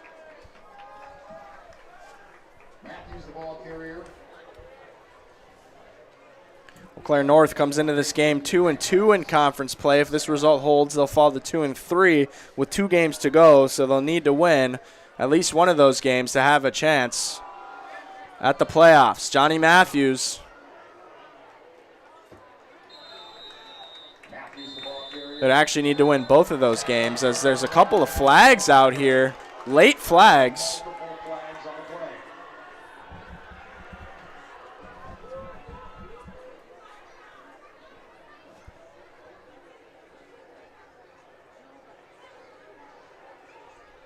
Huskies want it to be a false start. Panthers are backing up here.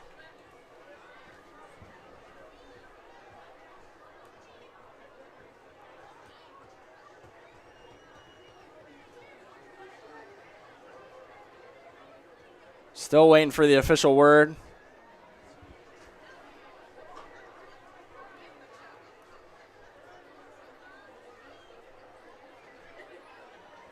The referee's mic is not working, but they are going to call it a hold on the offense.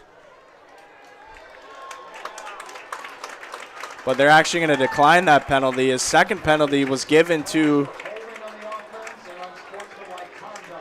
the Panthers, and it was an unsportsmanlike conduct penalty. So that is a costly one. It's going to back Stevens Point back up into their own territory here. So a couple of big penalties there on Stevens Point is going to push them to a long way to go before they reach the line to gain. Yeah, that's a little bit of a peculiar call there. I mean, these aren't teams that see each other a lot, so you don't think there'd be any sort of big rivalry. I haven't seen a lot of chippiness yet, so it'll be interesting to see how that unfolds the rest of the game. Shawnena pump fakes under pressure, airs it out. That's going to be overthrown. Intended target was Charlie Belson, but Shawnena stepped up, took a hit in the pocket. Off target there. There's a flag on the play. Some fans saying that ball wasn't catchable.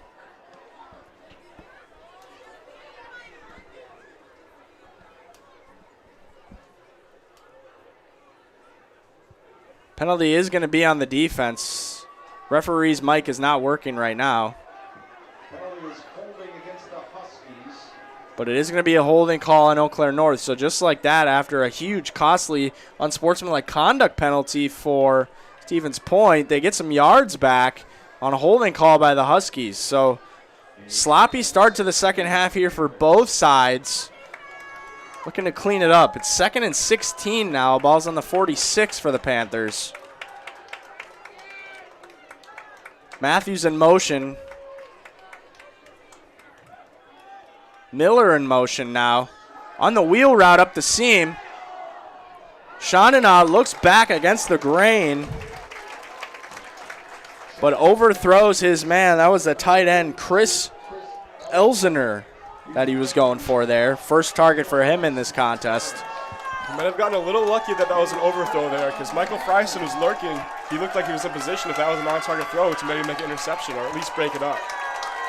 So although it's an incompletion, might have been a little bit of a lucky incompletion there. Husky coach is trying to wake up this crowd here at Carson Park. Trying to get them to make some noise here as it's a 3rd and 16 for the Panthers. Man in motion. They hand it off to Matthews.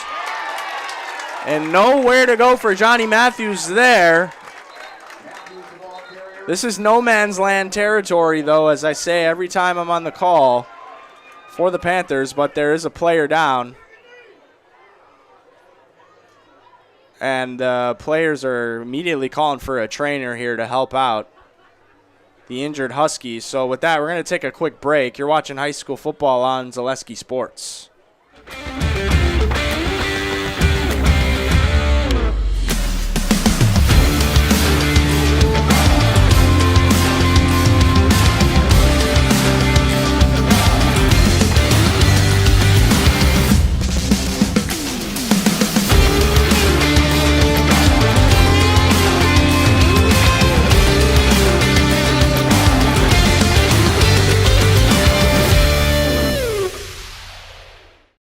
Welcome to Bruce Orthodontics, where we provide comprehensive orthodontic care to patients of all ages. We are now accepting new patients, and we accept most insurances. Orthodontics is much more than just a job to me. It is my passion and my life. What separates us from other orthodontists is constant continuing education for myself and my staff, compassion, and dedication. Here at Bruce Orthodontics, we change lives one smile at a time. I'd love the opportunity to meet you and transform your smile. Call us to set up your free consultation today. Get more sales, more customers, more employees, more community support. Let Zaleski Sports help you today. Our advertising rates are less than what you have in your pocket now. People just like you watching this broadcast are your next customer or team member. Plus, you'll have the satisfaction of making sure that our light continues to shine on these student athletes. Use the phone in your hand. Email us now.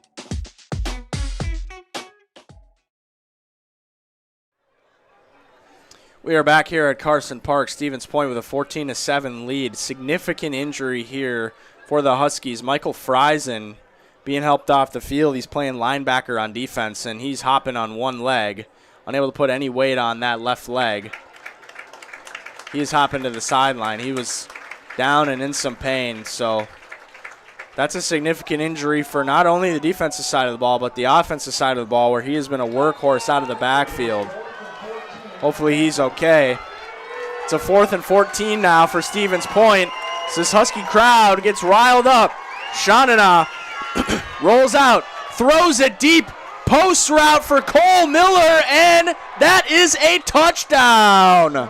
4th and 14, and Cole Miller got a step on the post. Shonina found his man and found 6 points for the Panthers.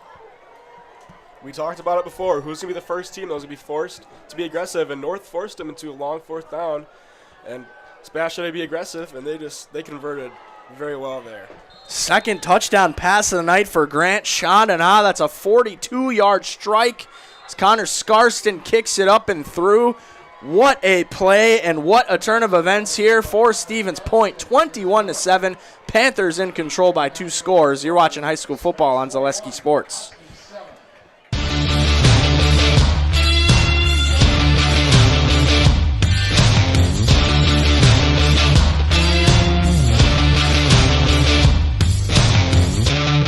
Be ready for your season with Play It Again Sports of Eau Claire. Play It Again Sports is just down the road, south of the 5393 intersection in Eau Claire. Just tell them you saw this commercial on Zaleski Sports and get $5 off any $50 order and $10 when you spend $100. Play It Again Sports. Buy, sell, trade, and be ready for your season.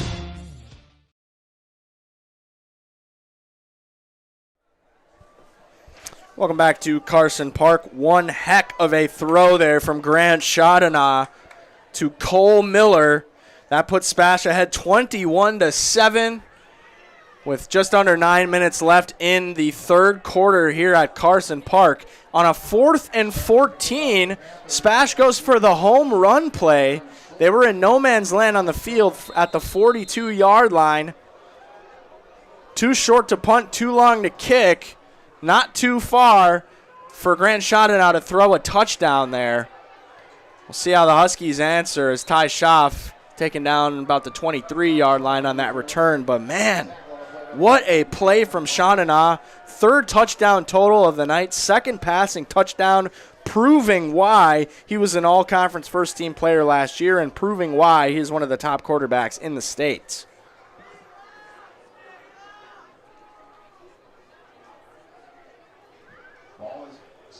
So this is what we had talked about, Colin, is when is North going to start to get aggressive here? We just saw a very aggressive play call, aggressive throw, aggressive play overall from SPASH to score those 6 points.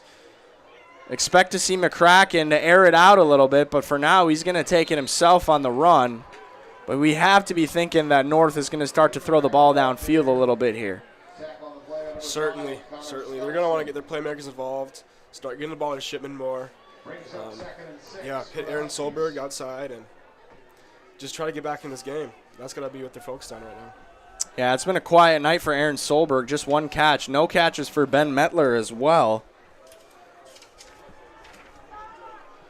And keep in mind, Michael Friesen just went down while playing defense on the last drive, so Levante Bean is going to get the work out of the backfield. Here is a throw to Bean in the flat.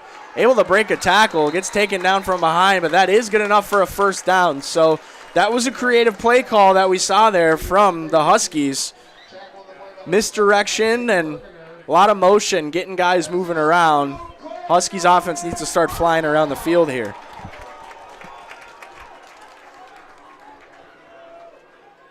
We've seen this throughout the season, though. The Huskies start strong, then they fall behind. Their body language is crucial in these portions of the game. McCracken hands it off. Bean running hard, trying to find an edge, cuts back up the middle. It's beyond the 45, near midfield.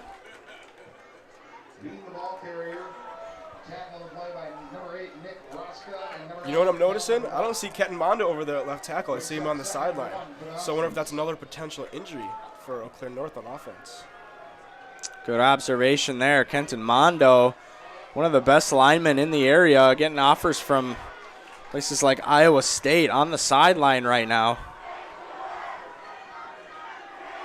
The handoff here is to Peyton McCracken.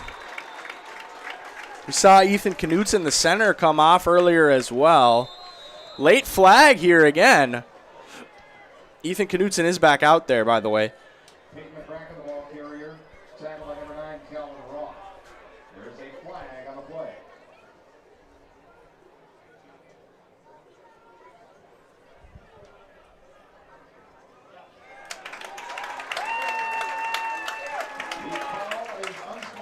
Another unsportsmanlike conduct penalty on the Panthers. So a couple of Panthers losing their composure here. That is a huge swing for the Huskies, now into plus territory beyond midfield. And these are things that coaches just absolutely hate to see. These costly penalties where guys are just losing their cool a little bit and just guys are hot out there. Emotions are running high on the field, but got to keep your composure at all times.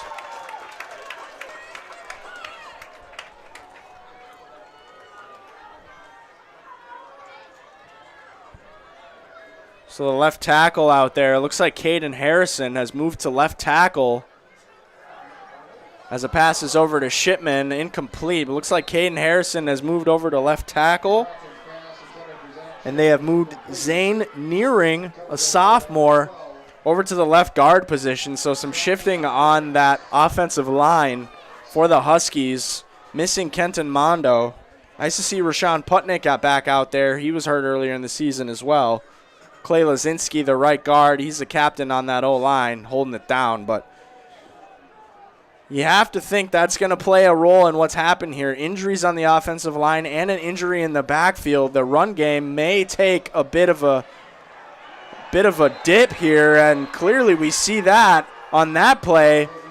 Tackle for loss by the Panthers. Connor Scarston on the tackle. That's who they'll credit it to, but there were 4 Panthers there in on the action.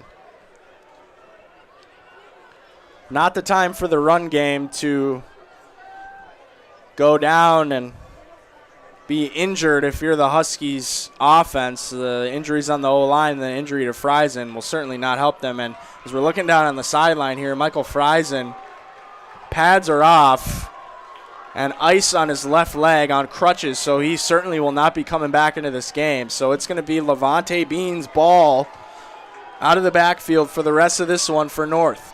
3rd and 15.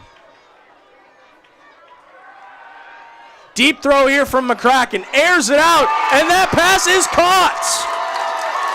That's Zach Shipman, and we were waiting for it. When was McCracken going to let it fly? Threw it right into the breadbasket of Zach Shipman there. Huskies first down. They'll have the ball at about the 2-yard line.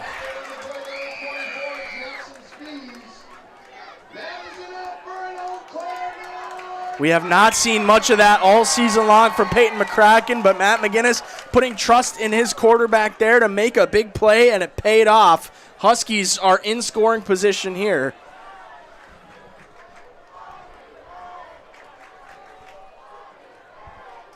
Goal to go here for the Huskies. Shipman, direct snap.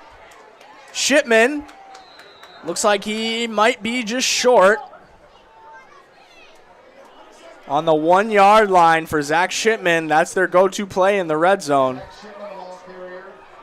You have to think the Panthers have been watching the film and knowing that play has been coming. That's their go-to play within 5 yards of the goal line. Would not be surprised if they run that play again here.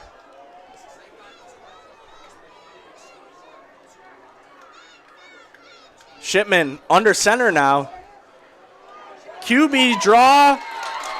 And he is in. Zach Shipman with another Husky touchdown.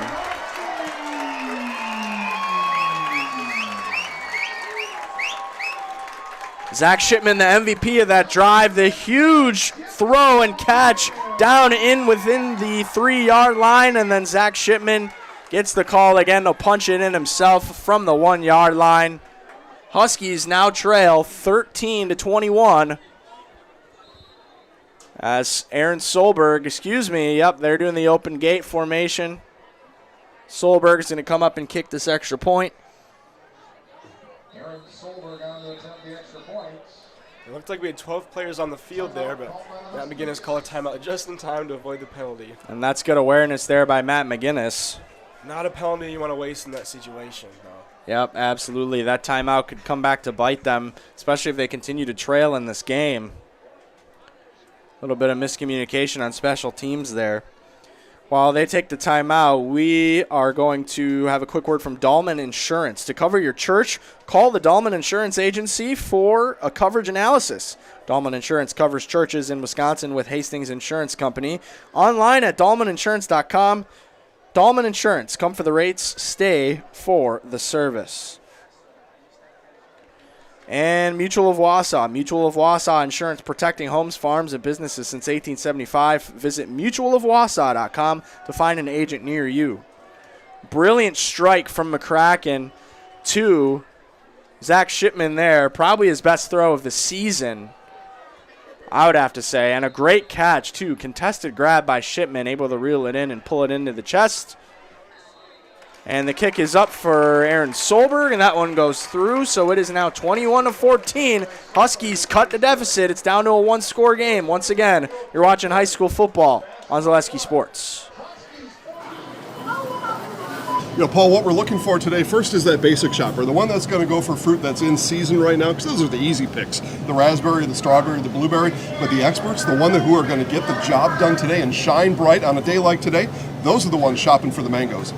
And when you think about vegetables at the grocery store, really there's a lot at stake, because at this point your next stop is the meat market. You don't want to be chicken when you go ahead and pick out your vegetables. You got to make sure you got the right pairing. When you double clutch on your list, that's when things quickly spiral out of control.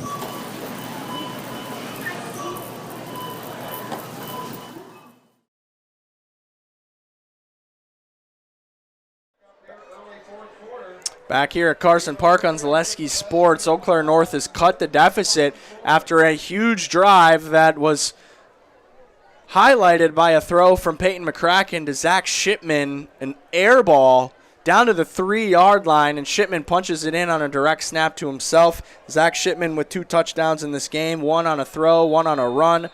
Huskies trail 14-21 against Stevens Point. And Aaron Solberg, what a kick. I mean, this kid has one of the best legs in the Chippewa Valley. Looking like a real college potential kicker out there. Reaching the middle of the end zone. Forcing a touchback. Panthers will have the ball on the 20. So we just saw the aggressiveness from the Huskies offense. Can they sustain that is the question. We talk about their body language. They look like a team that still has energy and life on the sideline. There's obviously life here at the ballpark, at the ball field, with a huge crowd on hand getting behind them. But this Huskies team hoping to carry that momentum on defense now, as Johnny Matthews is going to take it for Stevens Point for a short gain. Johnny Matthews, the ball carrier, tackled by Brett Williams and Aiden Pancras. Brings up 2nd and 8 for Panthers. So we talk about SPASH and their offense throughout the season. They've scored at least 30 points in each of those wins. In every game this year, they have such game. As there's a sack in the backfield. Grant Schottenau goes down. Tackle was made by Devin Andrew. Not sure if they'll call that a sack. It looked like a potential design run or read option there for Schottenau, but Devin Andrew able to get into the backfield. He has 2 sacks on the year. We'll see if they credit him with his 3rd. It's now 3rd and 8.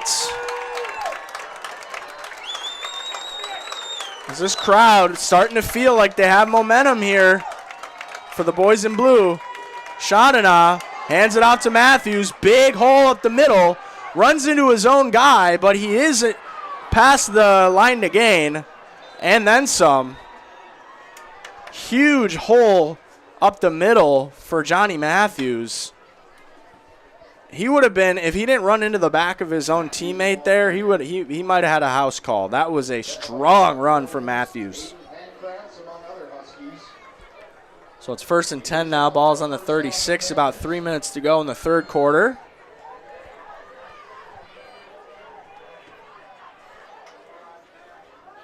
Schottenau, design run. Up the middle, he fumbles it, and the Huskies fall on top of it.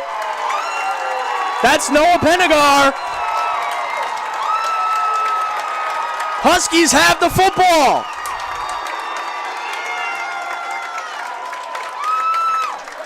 A rare mistake there from Grant Schottenau. Coughs the ball up. Great play by the Huskies to force a turnover, something that they have had trouble doing all season long. That is their 4th fumble recovery of the year, though, for Eau Claire North. Their 3rd forced fumble. And suddenly, Eau Claire North has life here at Carson Park. They have all the momentum right now. I really feel like if they can score on this drive, this is going to be a very interesting 4th quarter. Can they capitalize is the question. The ball's on the 41. Great field position for Eau Claire North here as they get the ball back. They hand it off to Levante Bean. Chased down by a lot of white jerseys there. Taken down just about a yard past the line of scrimmage. And there is a Panther that's slow to get up. It was Connor Scarston, but he is back up. Trainer does come out on the field. And he's going to have to come off because he's taking too long there. Injury timeout for the Panthers. We'll see what's going on here. The referee's still standing around. North huddles up. Referees are going to tell him to break up here. That was a interesting player that was slow to get up, but he was able to get off the field on his own power, just needed to catch his breath for a moment. So they're going to keep things rolling here at Carson Park. Clock is running now. Just over 2 minutes left in the third quarter. 2nd and 9. That was a 1-yard gain by Levante Bean. They'll hand it off to him again. Able to find a hole. Strong running from Bean.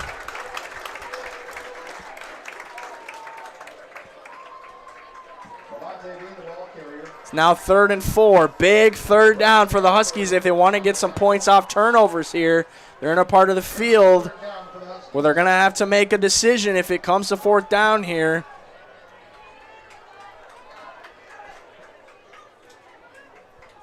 Levante Bean started off the season as the feature back. It was pretty much all Bean for the first couple of weeks of the year. Now we'll see him start to reappear as the lead running back with Friesen out. He is close to the line to gain. We'll see where they mark this one. And that is a 1st down, so a crucial 1st down there for Eau Claire North to keep this drive alive. And you can feel the energy has completely shifted here at Carson Park in favor of the boys in blue. 1st and 10 now. Ball's on the 30.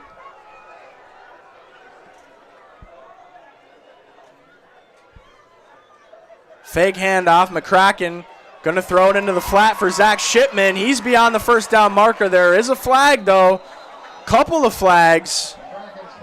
Might be a couple penalties on this play. It looked like a late hit there maybe by a Husky after the play was over, but there was another flag on the far side of the field as well. Referees will get together on this one.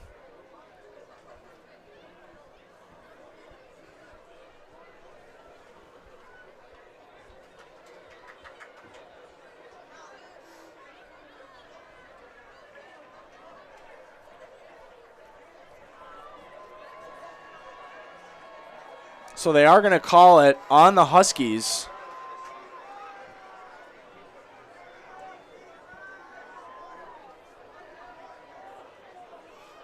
Penalty assessed to the Huskies.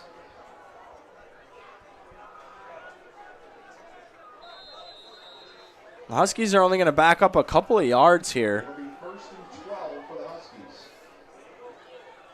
Referee's mic is not working, so we were unable to hear what the call was. This clock is still running here. 1st and 12 now for Eau Claire North. Handoff to Bean. Pushes up the middle. On the right hash marks. Not much on that gain there.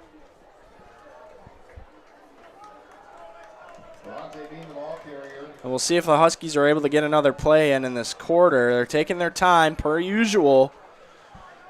And they're telling them to hold up, so the play clock is higher than the game clock. Huskies are content with flipping the field and taking this one into the 4th quarter, and it looks like that's what they'll do.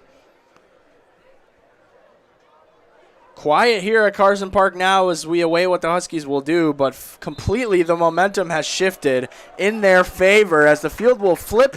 They'll go to the other end zone, and we will go to a quick commercial break. You're watching high school football on Zaleski Sports. You're tuned in to Better Halves. Mike, what are you looking for? Skip, I'm not getting older. I'm getting better. I still got big plans for my life and my Medicare. I know exactly what you want from Medicare. Same as all the other guys. Me! Hey, Mike, I'm Sheila from Security, and I'm just like you. In fact, I'm from your neighborhood, and I've got a Medicare plan that treats you like you. Did it just get better in here?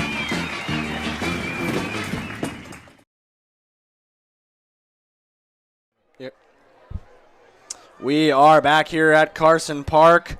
12 minutes of game time left in this contest. Stevens Point has a 21-14 lead. Grant Shadenock coughed up the ball, recovered by Noah Penegar and the Huskies. And that has given the Huskies great field position to try and come down and even this game up here on homecoming night at Carson Park. It'll be 2nd and 9 when the Huskies line up at the line of scrimmage here. Ball's on the 29-yard line as the field flips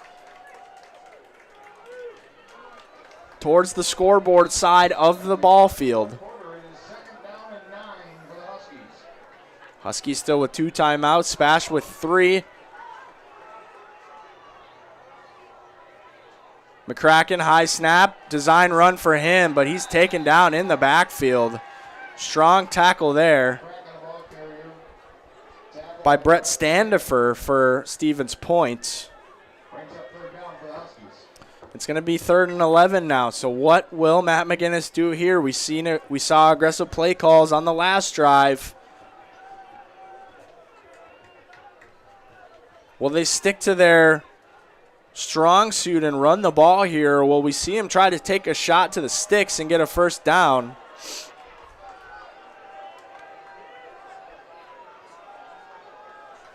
Husky fans would love to see some more deep balls from McCracken here. It is going to be a throw from McCracken. He runs out to his right, tries to escape pressure, throws it over to the sideline. There are flags on the field. Looks like it was caught by Zach Shipman, but we'll see what the flag is. Flag was before the throw in the backfield, and McCracken doesn't look thrilled, so it looks like it's going to be on the Huskies.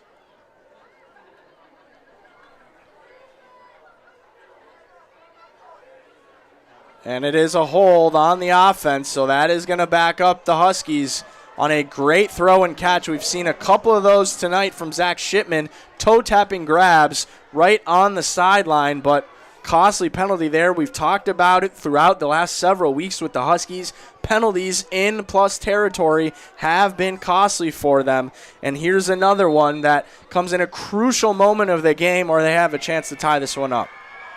You know, we can see Spash is actually bracketing Shipman right now. They're going to double team him.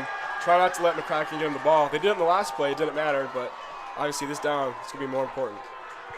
And no high safeties. They're playing tight coverage here for the most part. And now the defensive coordinator is telling them to back up a little bit. And there is going to be a timeout from Eau Claire North here. We'll take one, too. You're watching high school football on Zaleski Sports. Culligan Water delivers. From your first call, to your first sip, to your first soak. Culligan, give us a tap. The only water that comes with a van.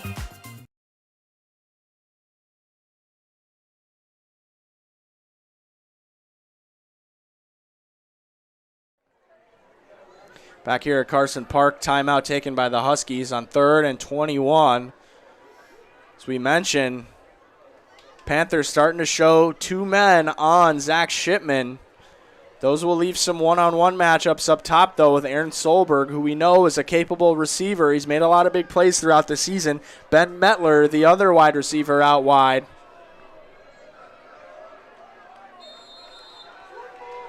Tight coverage on Shipman on our near side. 2 receivers up top as McCracken looks in that direction. Big block from Levante Bean. The pass was just off target for Ben Metler, who had to slide for that ball as McCracken was thrown against the grain. It'll be 4th and 21 here for North.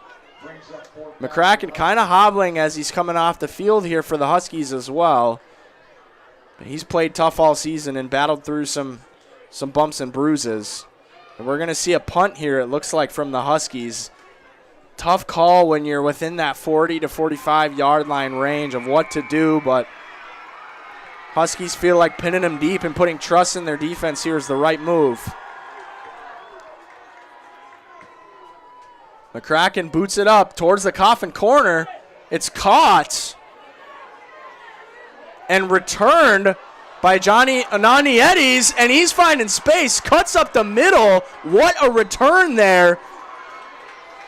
Poor tackling there and poor setup by the Huskies to allow Anani Eddies to come from the 1 yard line all the way out to the 45.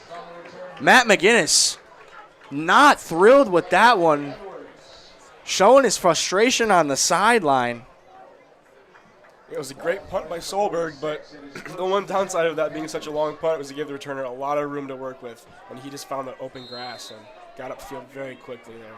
And I'm even surprised that Anani Eddies even returned that. I thought that was going to go into the end zone for a touchback, but nonetheless paid off for him as they'll give the ball to Johnny Matthews. And Colin, you mentioned in the break that with some injuries happening, some special teams guys might not be on the field, so that leaves some younger guys that might not have a lot of experience out there on special teams.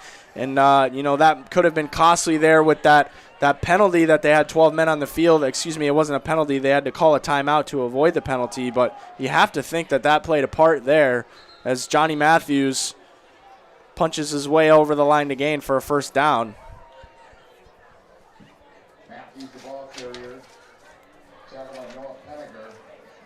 Noah Penninger on the tackle there. It's 1st and 10 now. We talked about how important it was in pregame for North to be able to play a strong second half. They've struggled to put complete games together throughout the season. So far, pretty strong second half. We'll see if they can back that up defensively. As Johnny Matthews gets wrapped up at about the 39.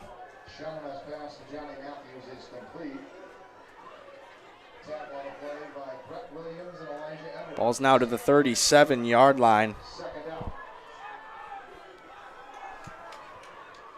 Stevens Point not going to take their foot off the gas pedal here, but have to think they're content with playing a bit slower than they normally do to try to chew some of this clock with the one-possession lead. As long as they keep up what they've been doing offensively. Fake handoff for Sean Dana, and Sean Dana is long gone. So much for playing slow. That's a 37-yard touchdown run for Grant Chandana, and just like that, back to a 2-possession game for Stevens Point.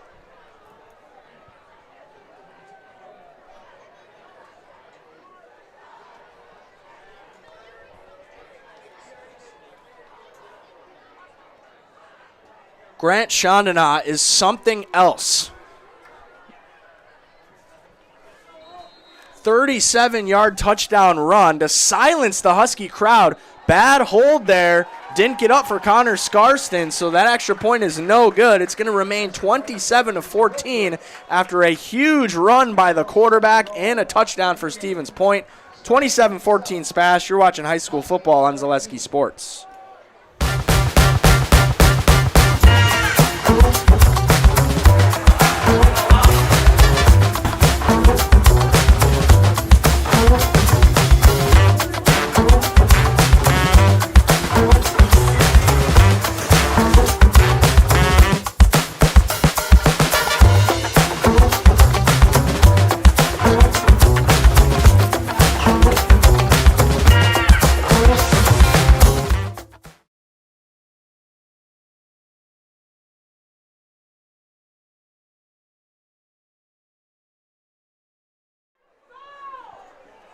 Back here at Carson Park, Grant Chandana putting the Panthers on his back. 37-yard touchdown run makes it 27-14 after a missed extra point by the Panthers.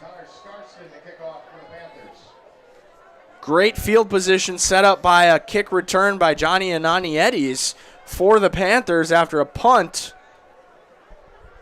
by Eau Claire North, and Stevens Point capitalizes and silences this North crowd. It is very quiet here now at Carson Park. As this kick looked like he went into the end zone, but the referees are going to keep it going. Aaron Solberg returns it to about the 20. Yeah, that was very interesting. It looked like he definitely was in the end zone. Maybe the ball didn't cross the line, but obviously trust the ref's judgment there. Well, you know what they say, ball don't lie. It's going back to the 20-yard line anyway, so.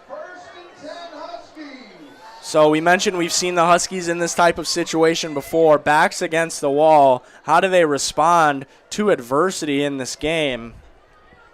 It's been a struggle for them to play from behind throughout the year. Still a lot of time left. Only one timeout left, though, for the Huskies. Keep that in mind. So they hand it off to Levante Bean to start this drive. Nothing on that one for Bean, but you have to think back and how crucial those timeouts would be right now for Eau Claire North. One of them was blown on that 12 men on the field deal. And this is not good. Looks like Levante Bean is down now for the Huskies. Another running back down on the field for Eau Claire North. So while they tend to him, we'll take a break. You're watching high school football on Zaleski Sports. You're tuned in to Better Halves. Mike, what are you looking for? Skip, I'm not getting older.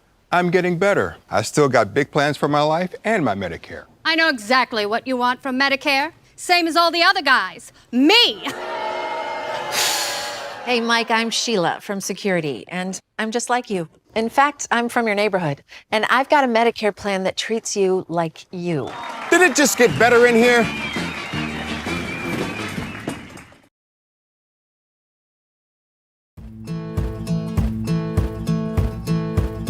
From humble beginnings in 1904, the Wheatrick family has grown Grassland Dairy Products into one of the largest processors of butter in the nation. Based in Greenwood, Wisconsin, the family and its hundreds of employees continue their pursuit of providing high-quality products that can proudly be served in restaurants and homes across America.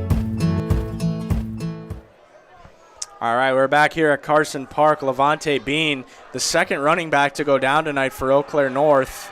He walks off the field under his own power. Helmet still on. It's going to be Brody Heinbuch in at running back now, a sophomore. But they're not going to go to him. They're going to try to air it out. Zach Shipman, nope, that's Aaron Solberg, the intended target, but it's picked off by the Panthers.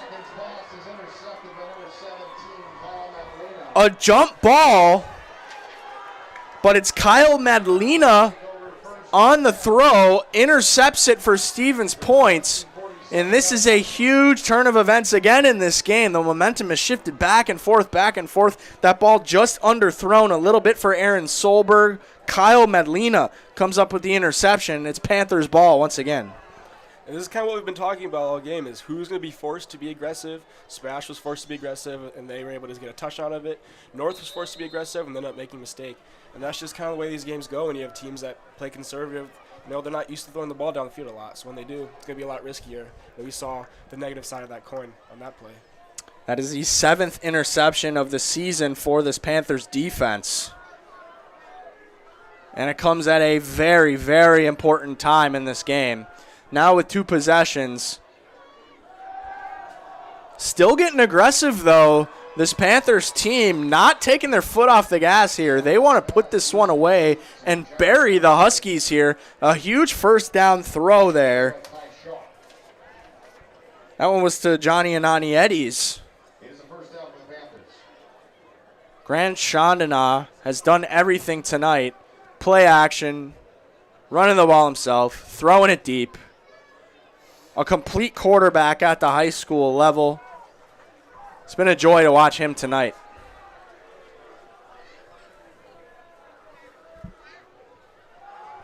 Handoff here to Johnny Matthews up the middle. Pulled down at about the 18-yard line. Panthers quickly into the red zone here. And they're going no huddle. They are not slowing down here. They want to put this game away. They know the momentum is completely on their side. Matthews breaks the tackle, tries to find an edge, gets a block. He is in at the pylon, smashes the ball into the ground. Panthers in full control. That's another Stevens Point touchdown.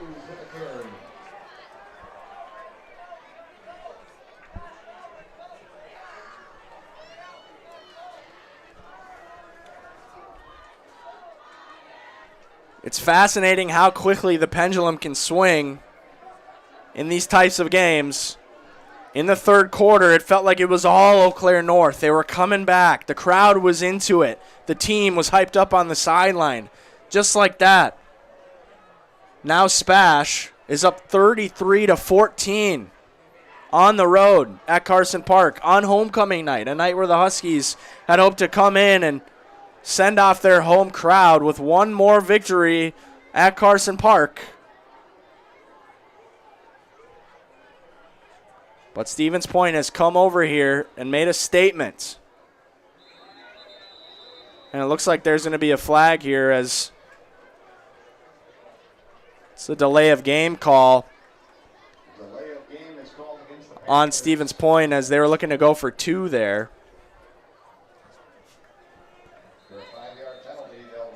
So that'll back them up 5 yards on the try.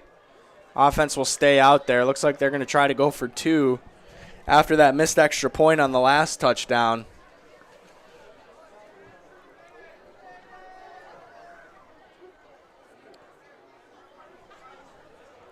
Cole Miller in motion. Chandana under pressure. Throws it back to the left side of the field, and that one is caught. 2-point conversion successful. That is caught by number 22, Baraka McCollin. So the 2-point conversion is successful for SPASH, in full control of this game now. 3-score lead, 35-14. You're watching high school football on Zaleski Sports. Get more sales, more customers, more employees, more community support. Let Zaleski Sports help you today. Our advertising rates are less than what you have in your pocket now. People just like you watching this broadcast are your next customer or team member. Plus, you'll have the satisfaction of making sure that our light continues to shine on these student athletes. Use the phone in your hand. Email us now.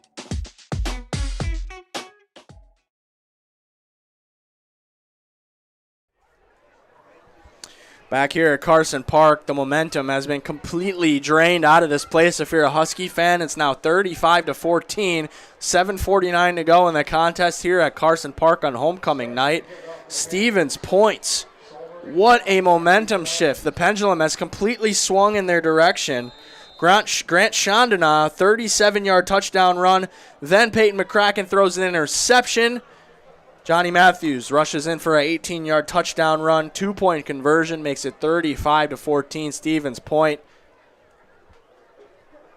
Firm chokehold of this game now here at Carson Park. Aaron Solberg will return this short kick. Up the middle.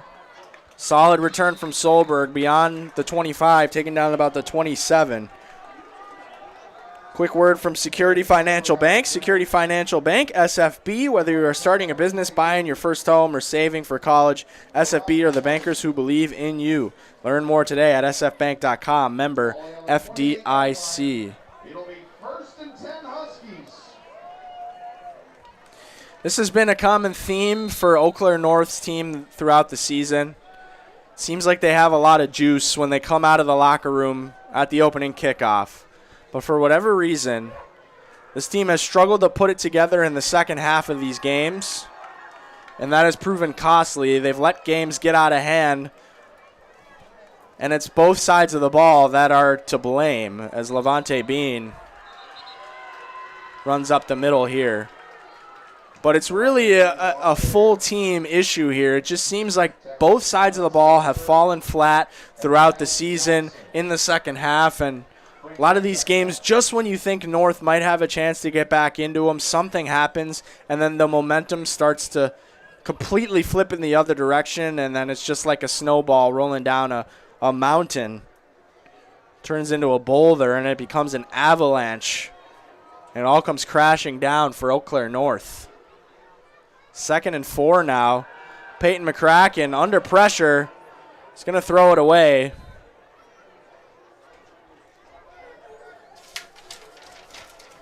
McCracken was under pressure there by number 90, Owen Vanden Eisen.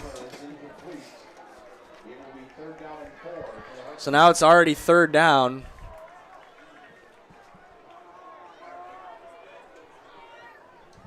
And the clock is stopped, just under 7 minutes to go in the contest for Eau Claire North. And this is where you start to see the body language change for North. the deflation sets in. This is the final home game of the season for Eau Claire North, so they obviously want to come in here and put on a good show for their home crowd one last time. McCracken rolls out, goes over to Solberg. That pass is complete, so that'll be a first down for North.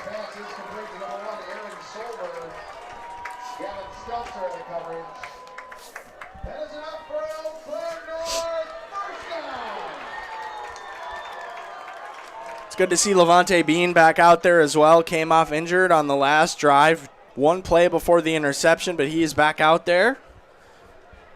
Good sight for North fans. That would have been a devastating blow if he was unable to continue with both starting running backs out of this game. 1st and 10 now on the 41. Not much there for Levante Bean on that run.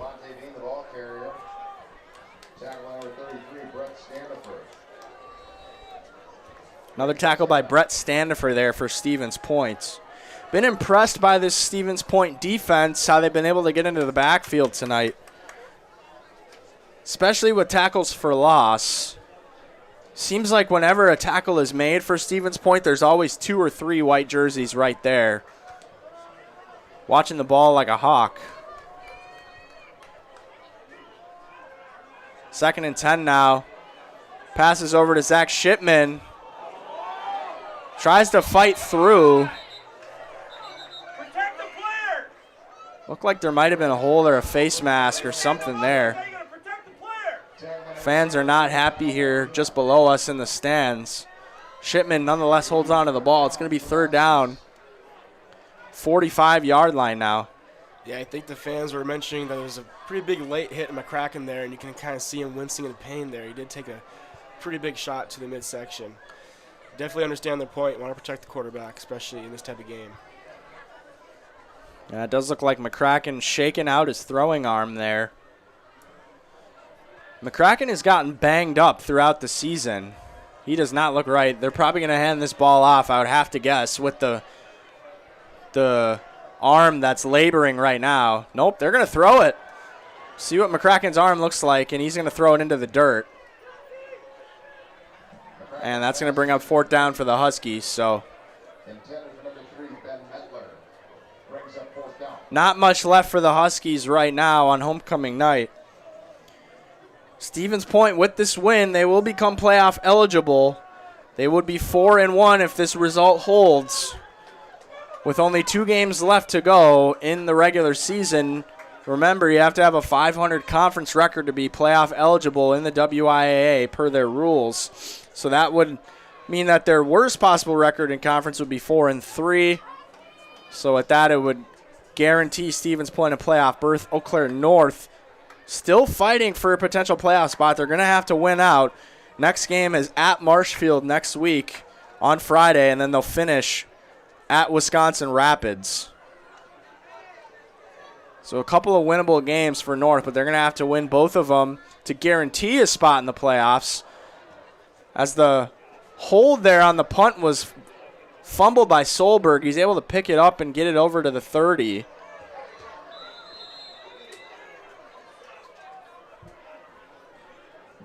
Solberg's punt is down by number 24, Nicholas Locke. But yes, the Huskies going to have to win out both games at Marshfield against Wisconsin Rapids. There is a chance for teams, if you don't go 500 in conference, to earn an at-large bid based off of your strength of schedule and other factors that the WIAA determines to still get into the playoffs. I've seen a couple teams in our area get that berth in the last couple of years. I think of Menominee a couple of years ago continuing their streak after being 3-4 in conference play, still able to get in. But the Huskies, the way that they know they'll get in is to win both games. They haven't made the playoffs since 1998, so they'll need a big bounce-back week next week against Marshfield. Stevens Point just looking to run their way into the playoffs here. There's a flag in the backfield as Johnny Matthews picks up a nice run. And the clock will stop again.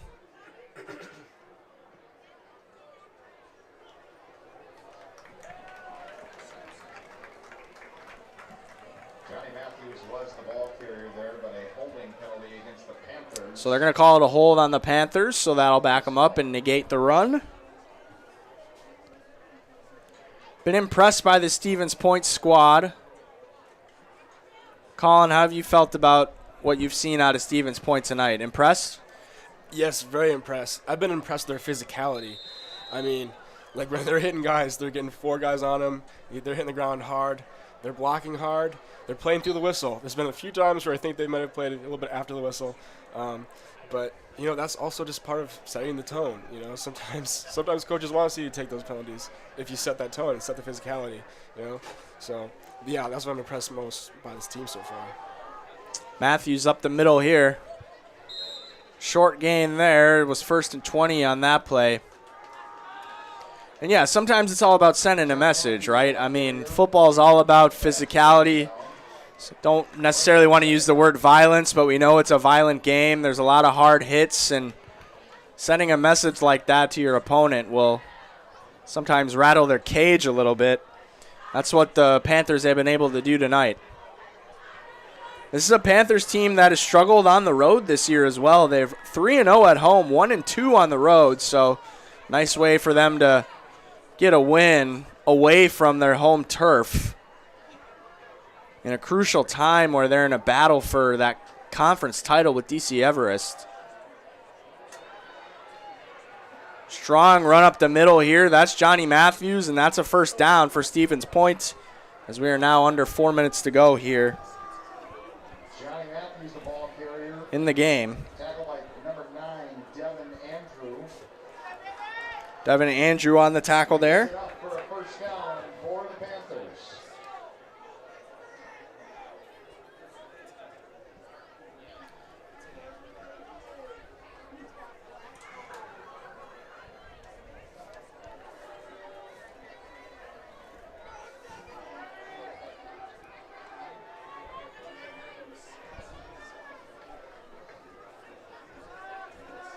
It'll be 1st and 10 on the 43 here.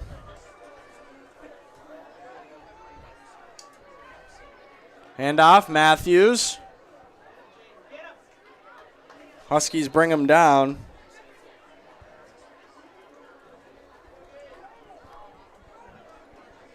Johnny Matthews, the ball carrier.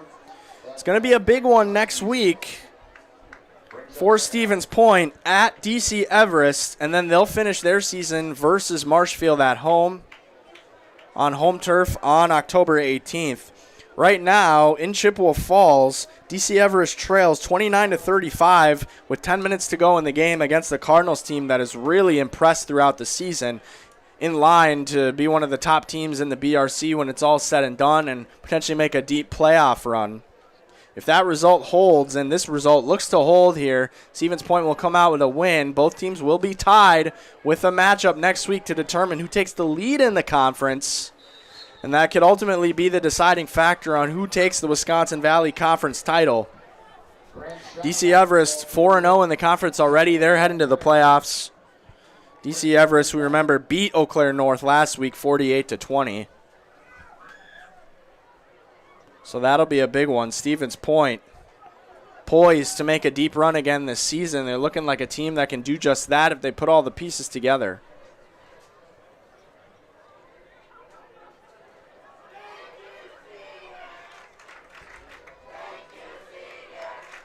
We're getting the thank you seniors chant here from this Husky student section. Last time that they'll see them on their home turf, barring some sort of unlikely playoff scenario, as Matthews gets wrapped up and spun around for another run there. Wonderful night for the Panthers on offense. Grant Chandana, 4 total touchdowns, a touchdown run to open things up in the scoring column for SPASH. Touchdown throw to Johnny Matthews for the second touchdown of the game. He had that fumble. That's when the momentum we thought was going to shift in North's direction, but he answered with a 37-yard touchdown run. And that was after he had that 42-yard pass to start the second half. to Cole Miller. So 4 total touchdowns for Grant Chandana. 2 touchdowns for Johnny Matthews tonight. The Panthers are going to kneel it down. So that's going to move Stevens Point to 5-2 as they kneel it down one more time. Panthers move to 5-2 on the season, 4-1 in conference play. Stevens Point is heading to the playoffs. Eau Claire North drops to 2-5. Reverse record. They're now 2-3 in the conference. Their 3rd loss of the year on home turf. Stevens Point now moves to 2-2 on the season on home turf. In a matchup with 2 unfamiliar foes, first time they have met as Wisconsin Valley Conference opponents. The clock strikes 0, and that'll do it. Stevens Point wins here on homecoming night, spoils the homecoming celebration for Eau Claire North. The Panthers take the win 35-14. We are going to take it to a quick break, and when we come back, we will have interviews on the field with head coach Ryan Eigenberger of Stevens Point and a player. You're watching high school football on Zaleski Sports. Hip impingement and hip labral tears are common causes of hip and groin pain and are often the result of repetitive use from crouching sports or trauma. Today, we are visiting Eau Claire, Wisconsin. Dr. Carlson, a partner with Chippewa Valley Orthopedics and Sports Medicine, is in the forefront of using a newer procedure called hip arthroscopy, which allows minimally invasive access to a joint and treatments to problems never addressed before. Using hip arthroscopy, Dr. Carlson is able to repair tissue without dislocating the hip and without replacing it. Hip arthroscopy is where a surgeon takes a camera on the end of a long wand, which we call a scope, and through a small poke hole incision in your skin, delivers that scope into a joint. In this particular case, we're talking about hip arthroscopy, where that scope would be put in the hip joint. The hip joint first has to be dislocated or the ball and socket pulled apart. When that's pulled apart, we can access the joint and look around and do the work we're talking about doing. Once inside the joint, through other portals, we call them, those poke holes that we use to access the joint, we can use other instruments, again on the end of a long wand, to perform the work inside the joint.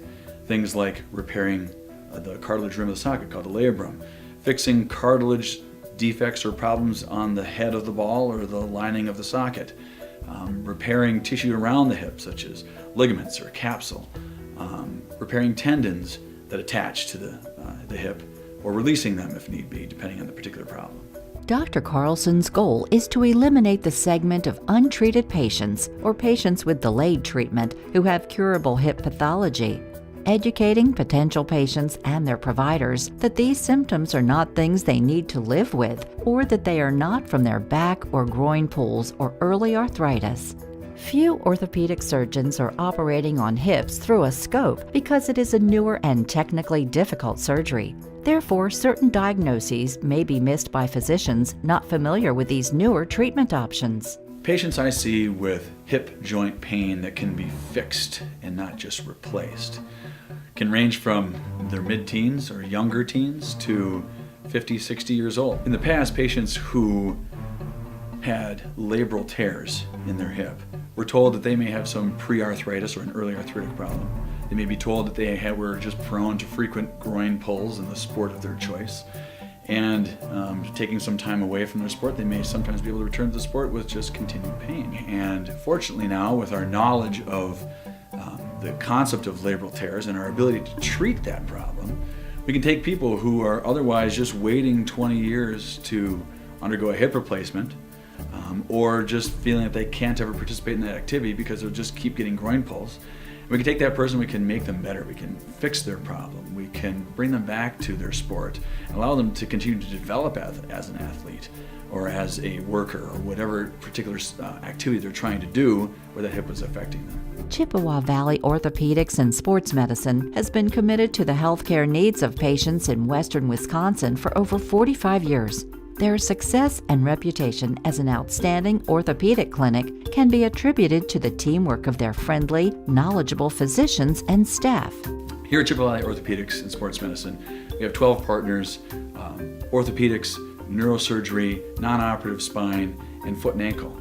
we really pride ourselves in listening closely to the patients and hearing what they're saying, spending a lot of time engaging in the conversation of what is really bothering that person. After meeting with the patient, Dr. Carlson determined that his difficulties had all been related to painful hip impingement. It was incredibly important for me to meet with a doctor that understood sports and athletics and kind of just how I wanted to continue that lifestyle instead of just kind of shutting it down. So meeting with someone like Dr. Carlson was incredibly important to me because he understood how I still wanted to be active after a surgery and still wanted to maintain my daily lifestyle.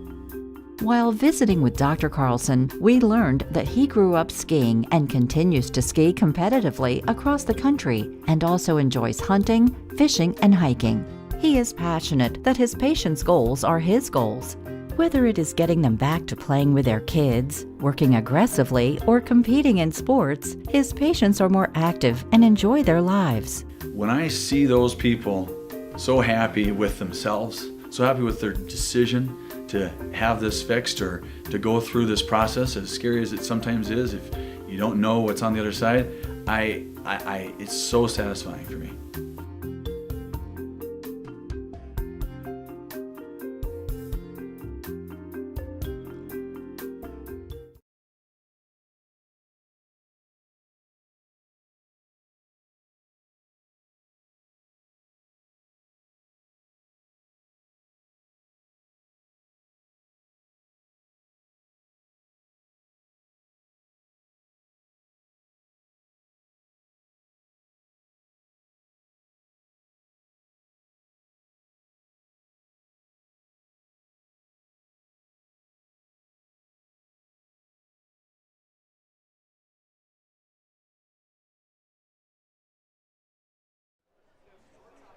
We're ready.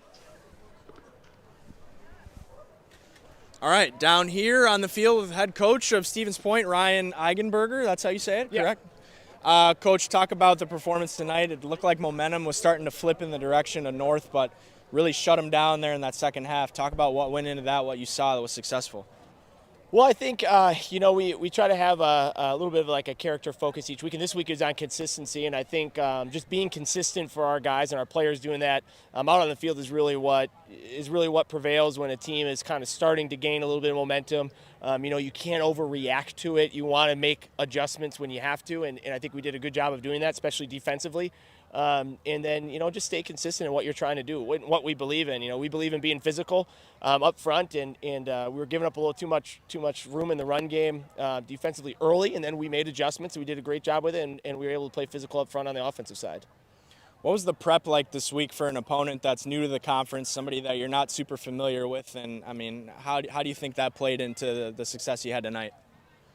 We put in the same amount of work no matter who we're playing. We watch a lot of film. We try to break it all down. We try to find where we can get some plays here and there that we can take advantage of and make sure that we're putting our guys in the right position on the defensive side to be successful and play to their strengths. So, I don't think there's a big change in that. No matter who the opponent is, we try to just take, like I said, that consistent approach, especially this time in the year. That's when it is. It gets a little long for everybody, and but we got guys that really believe in it.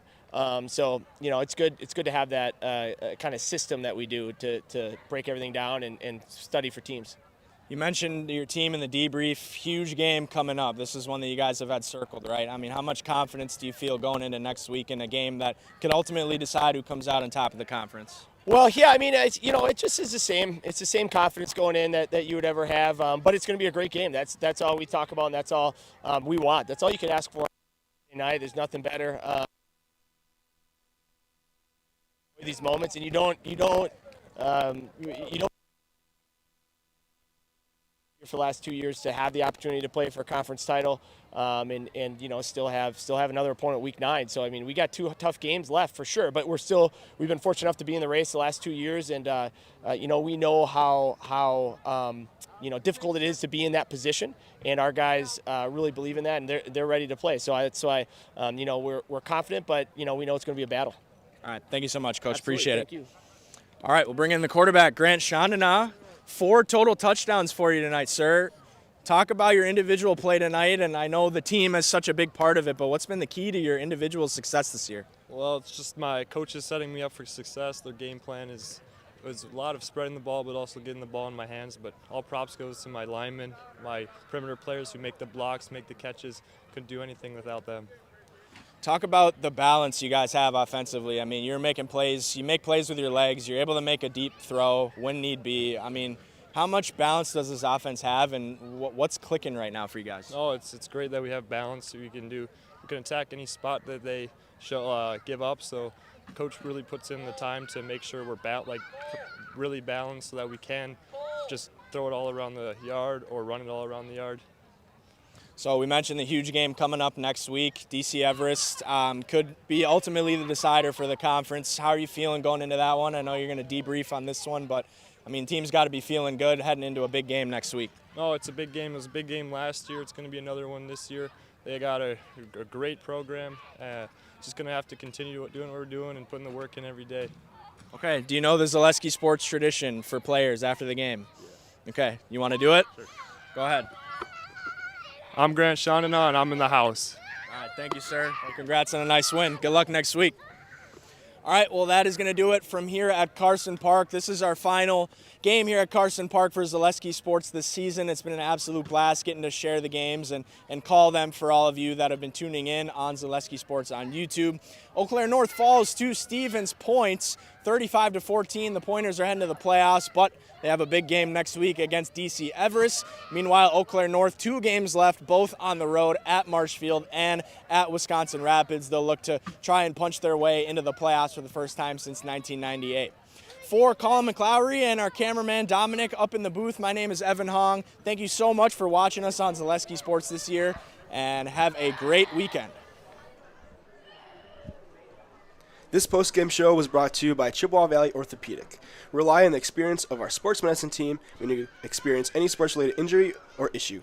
You can count on prompt, proper diagnosis, and a customized treatment plan to meet your goals. The orthopedic surgeons and our athletic trainers serve your athlete in Eau Claire, Chippewa Falls, and western Wisconsin.